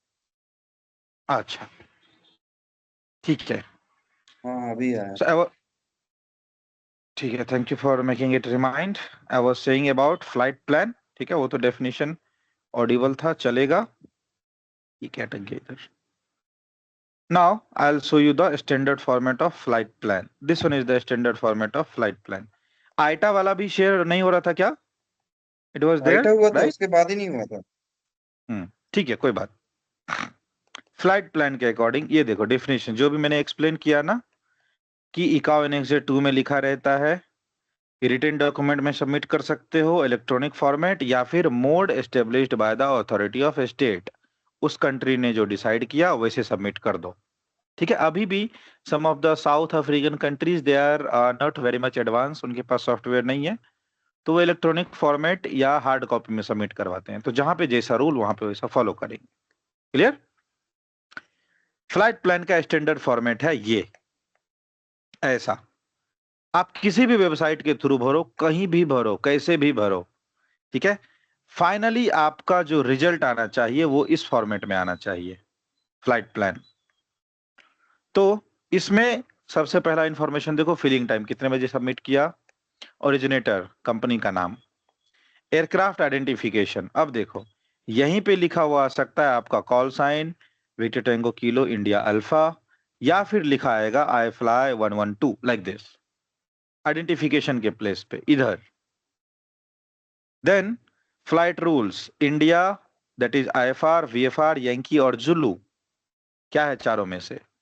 Type of flight, scheduled flight की नॉन शेड्यूल्ड फ्लाइट। नंबर, कितने सेक्टर हैं आपके, कौन सा सेक्टर है ये, 1 2 3। टाइप ऑफ एयरक्राफ्ट, एयरक्राफ्ट का model, Boeing, Airbus, Bombardier, Embraer, ATR। ठीक है, then something is wake turbulence. Wake turbulence मैं आपको पढ़ाऊंगा immediately after the completion of flight plan. And then equipment, कौन कौन से इक्विपमेंट आपके एयरक्राफ्ट पे अवेलेबल हैं। ठीक है, ऑल इक्विपमेंट स्टैंडर्ड है या कोई स्पेशल इक्विपमेंट है वो भी लिखो। देन डिपार्चर एयरड्रोम, यहां देखो 4 ही दिया है डिपार्चर एयरड्रोम। मुंबई लिखना चाहोगे लिख पाओगे नहीं, तो किस फॉर्मेट में लिखना, ICAO location डेजिग्नेटर, VABB, like this. Time, कितने बजे फ्लाई करना है, डिपार्चर टाइम क्या है, शाम को 4:30 बजे। क्रूजिंग स्पीड 245, ऑटोमेटिक नॉट्स में कंसीडर होता है। ठीक है, आप सिर्फ लिखो 245। लेवल, क्रूजिंग अल्टीट्यूड, ठीक है, किस अल्टीट्यूड पे आप क्रूज करना चाहते हो वो अल्टीट्यूड यहां पे मेंशन करोगे, 310। रूट, किस रूट को फॉलो करते हुए आप जाओगे, ये मैं जब चार्ट ट्रेडिंग टेक्निक्स पढ़ाऊंगा तब आपको और क्लियर होगा। Destination aerodrome, total estimated elapse time, EET, total कितने देर का प्रोग्राम आपने बनाया है, कितना टाइम लगेगा आपको उड़ते हुए, तो टोटल 3 घंटे का फ्लाइट है। कैसे पता चलेगा, जो हमारा एयर स्पीड रहेगा, हम FMS में आजकल जैसे ही डिस्टेंस और ये सब फिल करते हैं ना, तो हमारे एयरक्राफ्ट का FMS हमको एस्टिमेटेड टाइम बता देता है, ETA, कि कितना टाइम लगेगा। तो बिल्कुल भी चिंता करने की जरूरत नहीं है, अपने आप पता चल जाएगा। अल्टरनेट एरोड्रोम, अगर आप सपोज बेंगलोर जाने वाले थे, अगर आप इस एयरपोर्ट पे लैंड नहीं कर पाए तो दूसरी जगह कहाँ लैंड करना चाहते हो, उतना आपको फ्यूल लेके चलना पड़ता है। First alternate and second alternate, यहां भी नहीं कर पाए तो कहाँ करना चाहते हो, तो अल्टरनेट एरोड्रोम बता के चलोगे। एनी अदर इंफॉर्मेशन, बताओ कि हमारे जहाज पे VIP है, हमारे जहाज को नंबर में मत लगाओ, हमारा जहाज इंपॉर्टेंट है। सपोज आपके जहाज पे US के प्रेसिडेंट बैठे हुए हैं, ठीक है, आपने टैक्सी क्लियरेंस मांगा, उसने 4 एयरक्राफ्ट के पीछे आपको लगा दिया, तो वो डेलीगेट बेइज्जती फील करेगा। या फिर इन द अदर वे, उनके पास टाइम बहुत कम होता है, उन लोगों को इंपॉर्टेंट डिसीजन लेने पड़ते हैं, दे आर द लीडर्स। उनको अगर आप टाइम वेस्ट कराओगे ना, बोलेगा अच्छा बेटा तुम्हारा एविएशन जो अभी सही से ग्रो भी नहीं किया, तुमने मुझे आधे घंटा वेट करवाए अपने एयरपोर्ट पे, आना कभी यूएस से, तुमको मैं 4 घंटे वेट करवाऊंगा, हमारे पास तो इतने सारे एयरक्राफ्ट हैं। ठीक है, तो अगर किसी भी टाइप का अर्जेंसी है, मेंशन करो medical passenger on board, live organ on board, foreign delegates on board, आपको हर चीज प्रायोरिटी पे चाहिए। ठीक है, वीआईपी आते हैं तो कैसे रोड खाली करवा दिया जाता है, सिमिलरली ट्रैफिक खाली करवा दिया जाएगा। ठीक है, देन इंड्योरेंस, कि आपने जितना फ्यूल लोड किया तो आप क्या सोचते हो आपका जहाज कितना उड़ेगा इतने फ्यूल के साथ, वो मेंशन करो। पर्सन ऑन बोर्ड, टोटल कितने पैसेंजर ऑन बोर्ड है, ये मेंशन करो। इमरजेंसी इक्विपमेंट आपके एयरक्राफ्ट में क्या क्या है, एलटी है, वीएचएफ है, यूएचएफ है, हाँ है तो मेंशन कर दो। अगर कभी क्रैश किया तो सर्वाइवल इक्विपमेंट आपके पास क्या क्या है, क्या आपका जहाज पोलर रीजन में सर्वाइवल कर पाएगा, डेजर्ट में कर पाएगा, या मैरीटाइम या जंगल, जो भी है या मेंशन करो। जे डी पी तीनों है तो तीनों कोमा कोमा लगा के मेंशन कर दो कि सब कर लेंगे। आपके एयरक्राफ्ट में जो लाइफ वेस्ट है, लाइफ जैकेट है, उसका कलर कौन सा है, फ्लोरोसेंट है या लाइट कलर का है। और लाइफ राफ्ट में कई बार ईएलटी लगे होते हैं, ट्रांसमीटर लगे होते हैं, कौन से फ्रीक्वेंसी पे काम कर रहा है। आपके एयरक्राफ्ट का कलर कैसा है, या फिर आपके एयरक्राफ्ट की पैसेंजर कैपेसिटी कैसी है और आपके एयरक्राफ्ट का कलर कैसा है, मार्किंग कैसे है, क्या क्या लिखे हुए हो। क्रैश कर गए तो कैसे पहचानेंगे कि ये आप ही के एयरक्राफ्ट का टेल है, ये आप ही के एयरक्राफ्ट का रडर है। और flight plan is the responsibility of pilot in command always.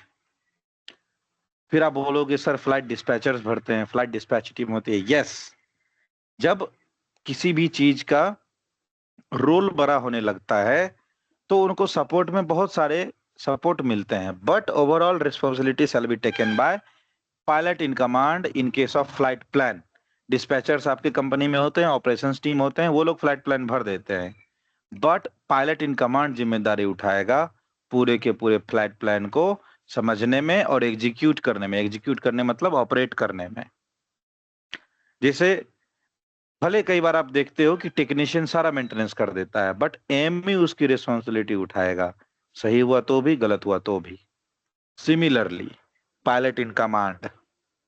ठीक है, now out of those parameters, जरूरी नहीं है कि सारा पैरामीटर्स आपको याद रखा जाए। ठीक है, सारे पैरामीटर्स को समझने की बिल्कुल जरूरत नहीं है, कुछ कुछ पैरामीटर याद रखो सफिशिएंट है। So out of those 13 parameters are much important, इसमें कन्नी नहीं काटनी है, ये आपको 13 के 13 याद होने चाहिए, समझ में आना चाहिए। कौन कौन सा, पहला आपका एयरक्राफ्ट आइडेंटिफिकेशन, यानी आपको इन सारे फ्लाइट प्लान में से 13 पैरामीटर्स को छांट के स्पेशली याद रखना है, बाकी सब नहीं भी याद है कोई बात नहीं। ठीक है, या नहीं भी सामने है कोई बात नहीं, उसकी जरूरत नहीं पड़ती है। जिसकी सबसे ज्यादा जरूरत पड़ती है वो है दीज 13 पैरामीटर्स। कौन कौन से, have a look. Aircraft identification, either आपका कॉल साइन रहेगा, डायरेक्ट योर रजिस्ट्रेशन नंबर, और IATA code plus flight ID या flight number. Flight level, cruising altitude mandatory, wake turbulence अभी बताता हूं, इमीडिएटली बताऊंगा आफ्टर फ्लाइट प्लान के बाद। वेक टर्बुलेंस क्या होता है, इसके कैटेगरी होते हैं लो, मीडियम, हाई, या लाइट, मॉडरेट या हेवी। ठीक है, डिपार्चर एयरड्रोम, कहां से उड़ोगे ये तो मेंशन करना ही है, ये फ्लाइट करना किधर से है।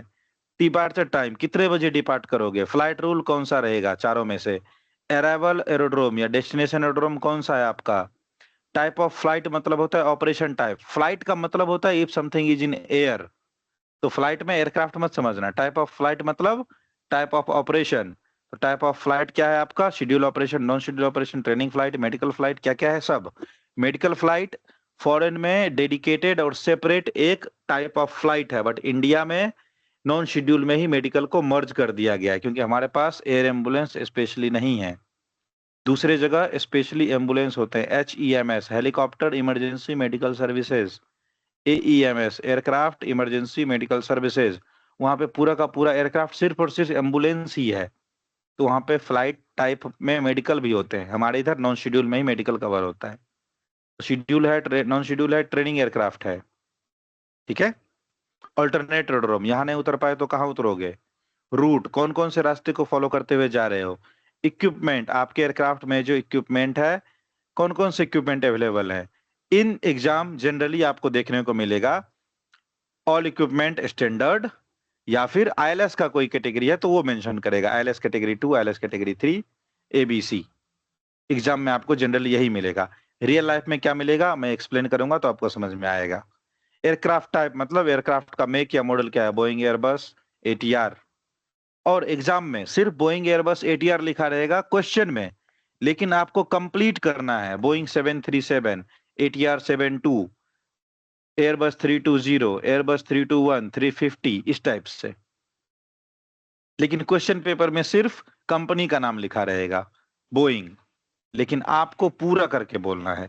एनी अदर इंफॉर्मेशन, कोई एक other information which are necessary to seek attention of ATC, जो कि एटीसी का ध्यान खींचे, तो वो इंफॉर्मेशन हम यहाँ पे मेंशन करेंगे।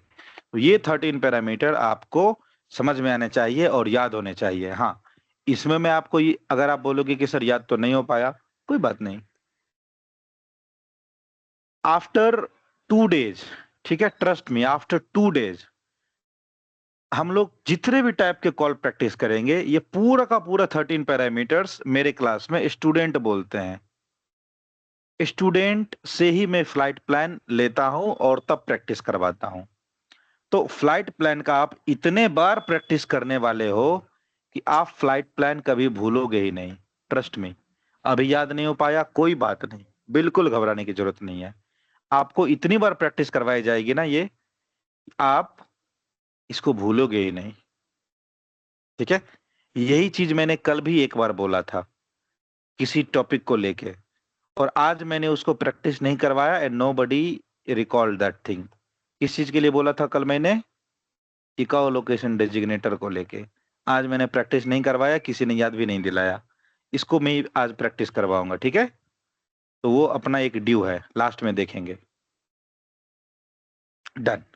सो this was the flight plan के पैरामीटर्स, ये आपको याद होने चाहिए। अच्छी बात है, नहीं याद है मैं याद करवाऊंगा ना डेली प्रैक्टिस करवा के, ठीक है। अब हम एक नजर मारते हैं रियल टाइम के फ्लाइट प्लान पे, जो कि इन एक्चुअल फील्ड में कैसे भरते हैं। तो ये आप देखो, एक आपको एग्जांपल दे रहा हूं एयरक्राफ्ट का, ऑपरेशनल एयरक्राफ्ट का ये फ्लाइट प्लान है, ठीक है। तो आप यहां पे देखो clearly, fly feeling time originator खाली छोड़ दिया गया, देख रहे हो, कोई दिक्कत नहीं है। Aircraft identification, Victor Tango Sierra Mike Sierra, flight rule IFR, type of flight non scheduled, flight number एक ही सेक्टर है, ठीक है। Type of aircraft BE-20, B-200, weight turbulence low, light, equipment, ये कोड है। इस कोड का क्या मीनिंग है मैं आपको बताऊंगा, अभी आप इसको नोट करके रखो, समझ के रखो, ठीक है, कि इक्विपमेंट का कोड लिखा गया है SBGFRWY, बताऊंगा आपको। हालांकि वो समझने की जरूरत नहीं है, एग्जाम में यहाँ पे लिखा रहेगा स्टैंडर्ड या फिर लिखा रहेगा ILS कैटेगरीज, लेकिन आप अगर क्यूरियस हो तो मैं बताऊंगा कि इस इक्विपमेंट का क्या मीनिंग है। Departure aerodrome UMM Chennai, time of departure 0645, ये UTC में होता है हमेशा। फ्लाइट प्लान का टाइम UTC में होता है, IST नहीं। ये मॉर्निंग का 6:45 बजे का फ्लाइट नहीं है। इसका क्या मतलब होगा, कौन बता रहा है मेरे को।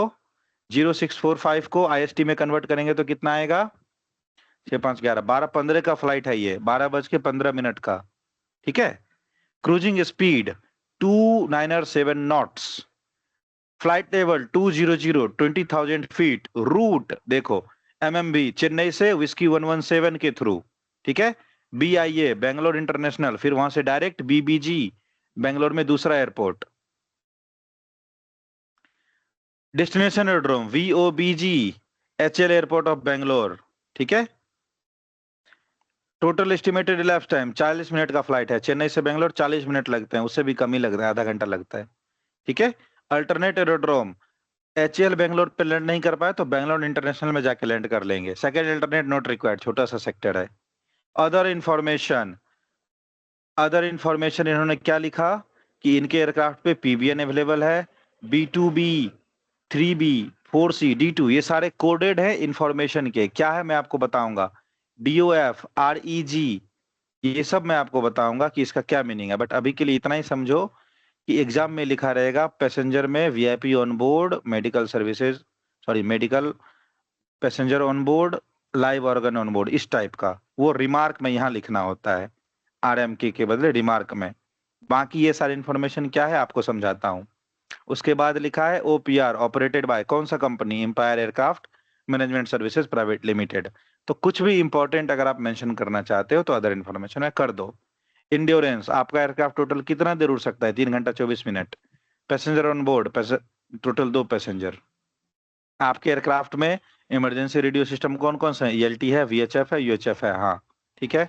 फिर आपका एयरक्राफ्ट सर्वाइव कहाँ कहाँ करेगा, पोलर रीजन में सर्वाइव कर सकता है, नहीं, क्रॉस लगा दिया। डेजर्ट में नहीं, मैरीटाइम यस, लाइफ राफ्ट रहेगा, ठीक है।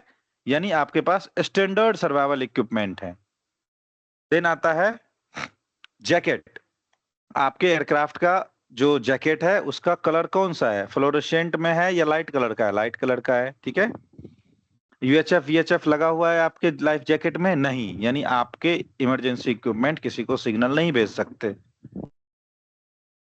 ठीक है। उसके बाद आता है आपका एयरक्राफ्ट, एक है कैपेसिटी 4 पैसेंजर की थी, आपका एयरक्राफ्ट कवर है येलो कलर का, ठीक है। उसके बाद आपके एयरक्राफ्ट का मेक, ठीक है, आपके एयरक्राफ्ट का मेक कौन कौन से कलर का मिलके बना हुआ है, white, orange and purple colour, ठीक है। इन तीनों कलर का आपका जहाज है। तो अगर कभी कुछ गिरा, टूट फूट के एक्सीडेंट हुआ तो यही पहचानेंगे कि पर्पल, ऑरेंज और व्हाइट कलर का मिक्सिंग हमारा जहाज है। किसने भरा, कैप्टन बिपिन ने, ठीक है। So this was the real report of flight plan. Clear to all, समझ में आया सबको। ऐसी इसी फॉर्मेट में भराता है हमेशा। Done, done. चलो अभी मैं आपको जो यहाँ पे स्पेशल इक्विपमेंट्स वगैरह मैंने बताए थे, जस्ट ए सेकंड, इसका स्क्रीनशॉट लेना पड़ेगा, ठीक है। अभी मैंने आपको बताया था कि वो जो स्पेशल कोड लिखता है ना, SBT BG या जो भी लिखा है, मुझे भी नहीं पता क्या क्या लिखा है, क्योंकि उससे जनरल में मतलब ही नहीं होता है। और इवन पायलट को, ऑपरेशन टीम को, इन लोगों को भी ध्यान नहीं होता है, ठीक है, कि उसका क्या मीनिंग है। मैंने एक पायलट से पूछ लिया था बाय द क्यूरियोसिटी, सबसे पहले उसने यही रिप्लाई दिया, याद नहीं है, ठीक है। तो बिल्कुल नहीं सोचने का कि याद करना पड़ेगा, क्या समझना है क्या नहीं, इग्नोर मार देने का है, ठीक है। बट अगर कभी आपको जरूरत पड़े कि क्या क्या लिख दिया इक्विपमेंट में, S लिखा हुआ है, तो S मतलब यहां देखो, ठीक है। मैं इसका एनोटेशन ऑन करता हूं। S का मतलब क्या आ रहा है, इधर देखो, इधर गया, ये जो मैंने डाल के रखा है आपको मिसलेनियस वाले में मिलेंगे। This is flight plan feeling quick reference brochure, quick reference की फटाक से उसका मीनिंग देख लेंगे कि इसका क्या मतलब है। यहाँ पे लिखा हुआ है S मतलब इक्विपमेंट स्टैंडर्ड है, यानी आपके एयरक्राफ्ट में स्टैंडर्ड VOR, ILS और VHF सिस्टम अवेलेबल है। उसके बाद क्या लिखा है B, तो ढूंढो B का मतलब क्या है, आपका एयरक्राफ्ट, ठीक है, यहाँ पे लिखा है आपका एयरक्राफ्ट एटलीस्ट 100 नॉट्स या 90 नॉट्स के स्पीड से फ्लाई कर सकता है। फिर क्या लिखा हुआ है G, तो G का मतलब ढूंढेंगे, इधर क्या लिखा हुआ है, कहाँ गया G, इधर भी तो रहेगा, देखो G मतलब GNSS, यानी आपके एयरक्राफ्ट में, समझ में आ रहा है सबको, आपके एयरक्राफ्ट में GNSS अवेलेबल है। GNSS में कितने ऑप्शन है, GPS बहुत पॉपुलर है, यानी आपके एयरक्राफ्ट में GPS है। फिर कौन सा है F, F का मीनिंग ढूंढो, इधर क्या लिख दिया भैया, F मतलब ऐसे ही पलट के ढूंढते रहो, मिलेगा कहीं ना कहीं। तो F मतलब ADF, आपके एयरक्राफ्ट में ADF है, हाँ है, ठीक है।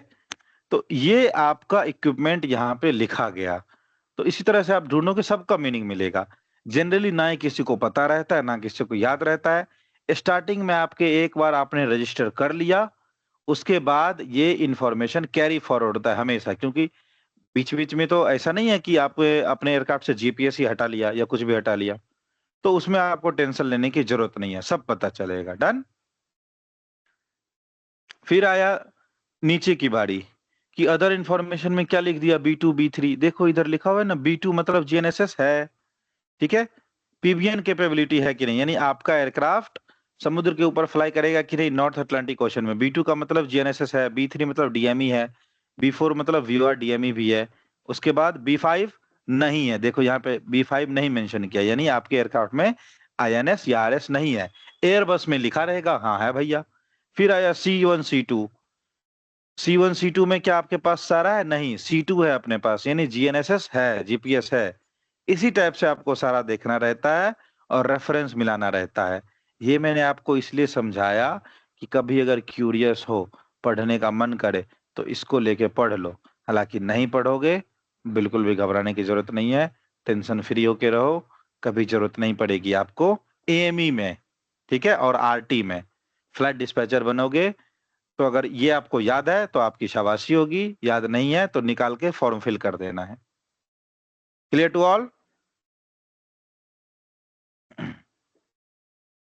क्लियर। पक्का? फ्लैट प्लान समझ में आया सबको? कहने का मतलब 13 पैरामीटर्स इंपॉर्टेंट है, वो बस याद रखो, ठीक है। याद मैं करवा दूंगा, no doubt, definitely, but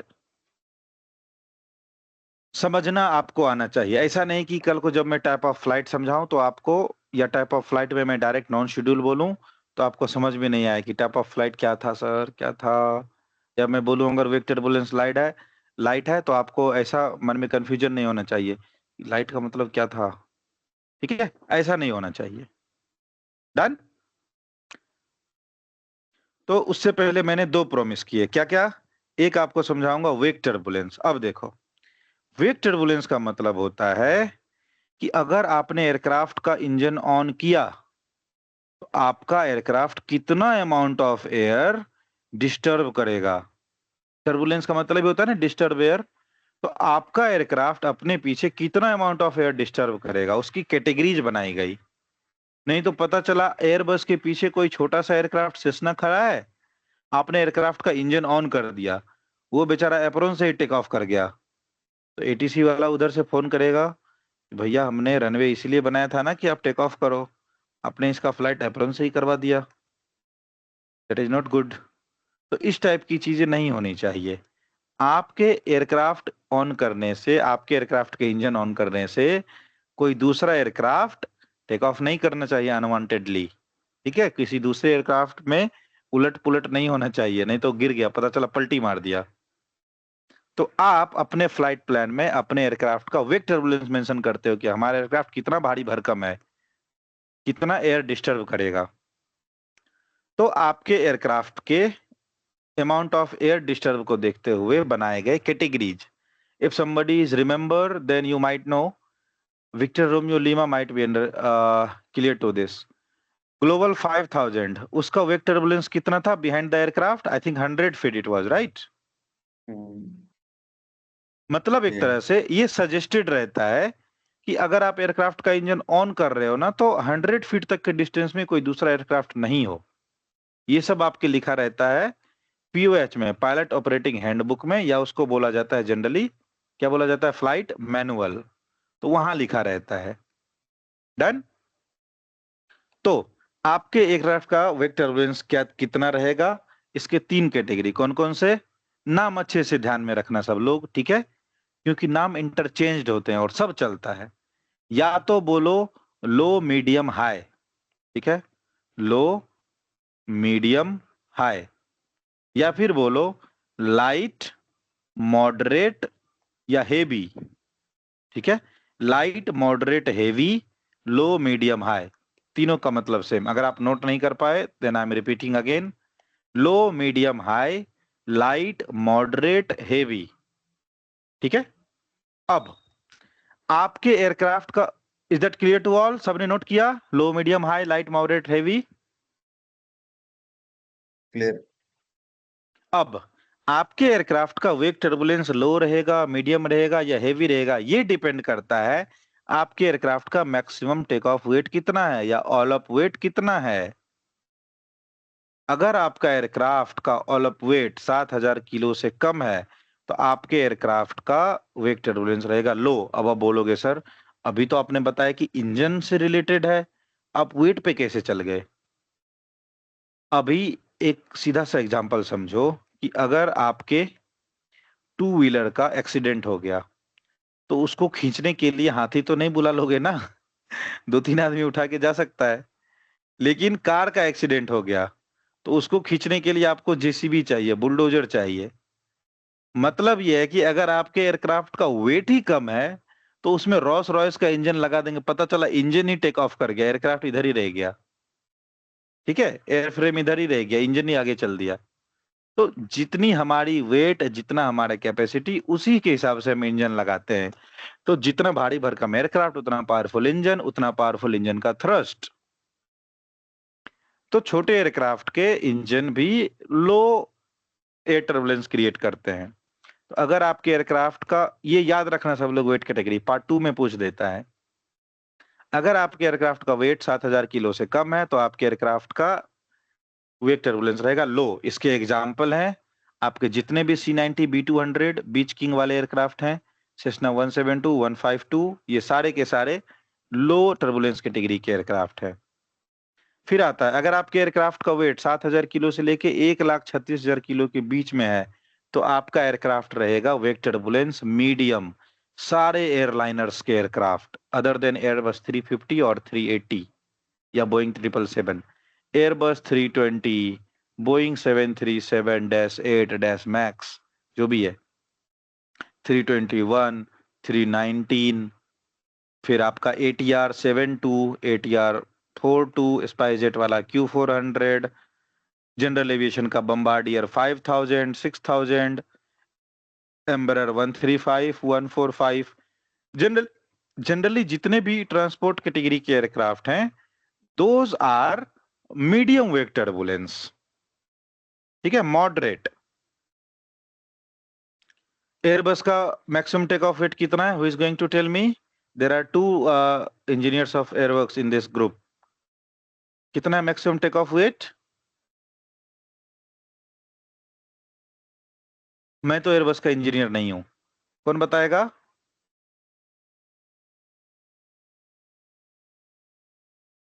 Airbus masters, what is the maximum take off weight of Airbus? India Victor Papa, Kilo India Alpha, कितना है? चलो कोई बात नहीं, 70-80 हजार पाउंड के आसपास, किलो के आसपास कुछ है। ठीक है, सो वेग टर्बुलेंस मीडियम सारे एयरलाइनर्स वाले के। फिर आता है हेवी।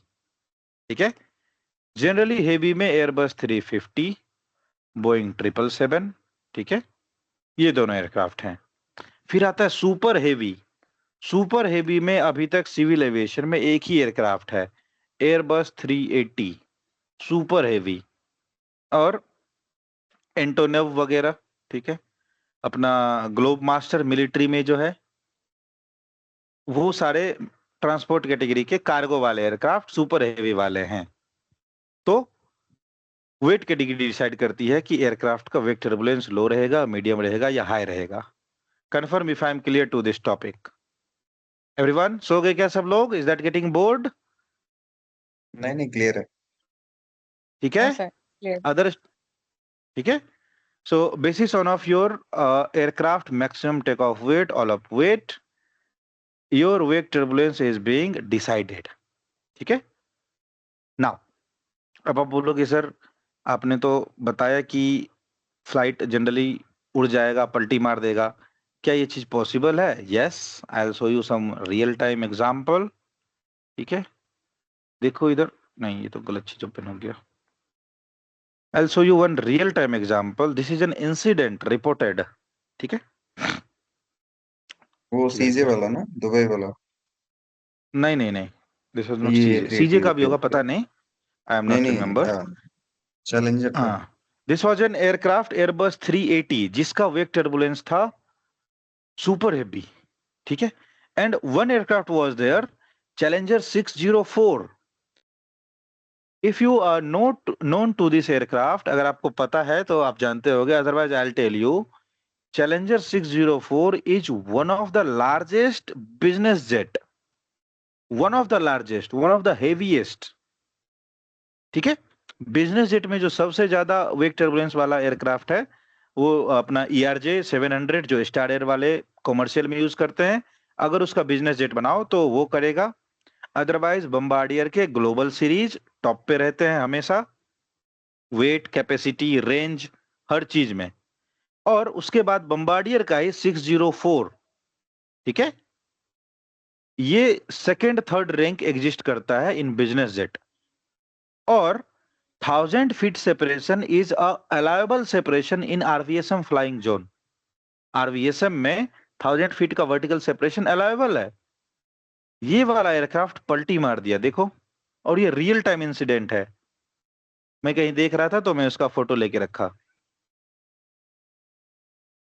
तो वेग टर्बुलेंस इतना ज्यादा इंपॉर्टेंस रखता है। उड़ता हुआ जहाज पलटी मार देगा, क्या हाल हुआ होगा पायलट का, पैसेंजर्स का क्या हाल हुआ होगा? कुछ तो खाना पीना खा रहे होंगे। डिस्कार्ड तो कर दिया उसके बाद आपका, हेलीकॉप्टर। हाँ, that may be a additional thing, but आपको इंपॉर्टेंस ध्यान में रखना है वेग टर्बुलेंस का। तो जब कभी भी एयरक्राफ्ट का इंजन ऑन करते हो, यू शुड मैंडेटली रिपोर्ट योर वेग टर्बुलेंस, ताकि आपके आसपास नजर जमाए। एनी हाउ, जब आप ATC को बोलते हैं ना, तो ATC is take caring of this. जैसे ही आप अपना करंट पोजीशन और कॉल साइन बताते हो ना, ATC सबसे पहले नजर मारता है कि कॉल कहाँ से आ रहा है, वो एयरक्राफ्ट दिख कैसा रहा है, छोटा है, मीडियम है, लार्ज है, किस टाइप का है। ठीक है, तो वहां से उसको अंदाजा लग जाता है कि लाइट रहेगा, मीडियम रहेगा, यही भी रहेगा। इसलिए generally day to day call में हम लोग मेंशन नहीं करते, लेकिन एग्जाम में मेंशन करना है। क्लियर? चलो, so that's was the, I think this much is sufficient for today. ज्यादा पढ़ाऊंगा तो फिर सर के ऊपर से जाएगा, तो फिर आप लोग कंफ्यूज करोगे और बोलोगे बोरिंग हो गई सर, अब सोता हूँ, अब नहीं पढ़ना चाहिए ज्यादा। तो हम बस आज एक चार्ट का इकाउ लोकेशन डेजिग्नेटर प्रैक्टिस करेंगे एंड देन खत्म कर लेंगे। आज के लिए टॉपिक फिनिश्ड है, ठीक है। Nobody shall leave the meeting, will do practice for a minute and then will disposed of, ठीक है। तो एक चार्ट ओपन करते हैं, चार्ट नंबर 2, ठीक है। कल हमने चार्ट नंबर 1 का किया था, आज हम लोग देखते हैं चार्ट नंबर 2। चार्ट नंबर 2 बहुत ज्यादा बड़ा हो जाएगा, पीछे से शुरू करते हैं, ठीक है। चार्ट नंबर 8 का करते हैं, ये भी कंफ्यूजिंग है। चार्ट नंबर 6 का कर लेते हैं, चलो। ये नहीं हो, 5-7 दिन का टाइम अपने को लेना ही है। चार्ट नंबर 6 का करते हैं आज। 1 और 6 मुझे याद रहेगा, डोंट बी वरीड कि किस किस चार्ट का कब प्रैक्टिस करवाया है। नाउ फटाफट, don't take so much of time. Any station can unmute yourself and give the call sign or echolocation designator for airport that I will round off. Nagpur, बताओ। VANP। Ranchi, all Ranchi शैल में participate, सब लोग VARC। Participate करो। सब लोग बोलो, VA नहीं, VE, Kolkata FIR है हाँ ना, हाँ हाँ, रांची, यस देख यस रहे हो। यस, हाँ हाँ। VERC, VE सब लोग पार्टिसिपेट करो, VS सब लोग बोलो, not only one station. Kolkata, VECC। VECC, very good, that is exception, note it. Kolkata, Jamshedpur, इधर है VEJS। VEJS, Juliet Sierra, very good. Now tell me in the format of phonetics, ताकि आपका उसका भी प्रैक्टिस हो। भुवनेश्वर, भुवनेश्वर। VAB। VABB नहीं, B, नहीं नहीं VABS। नहीं, in the Victor Tango format of Bravo Sierra. phonetics, Victor Tango नहीं, Victor Echo Bravo Sierra, Victor ठीक है, Echo Bravo Sierra. एक बराबर से रहा। Very good. देन इधर और कुछ नहीं है छोटा मोटा। Visakhapatnam, Victor Oscar Victor Zulu. ठीक है, victor oscar victor zulu, very good. Rajahmundry, इधर ये पास में, Victor Oscar Romeo Yankee. Romeo की 2G का आया, सोचना ही नहीं है, डायरेक्ट चिपका देना है।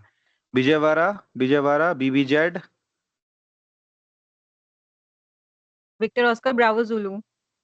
Bravo Zulu, very good. What about Chennai and Port Blair? Somebody will sit together. जो भी बोलेंगे एक साथ बोलेंगे, Chennai and port Blair.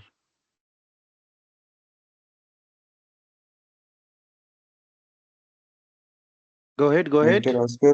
Victor Oscar, Mike, Mike, Mike.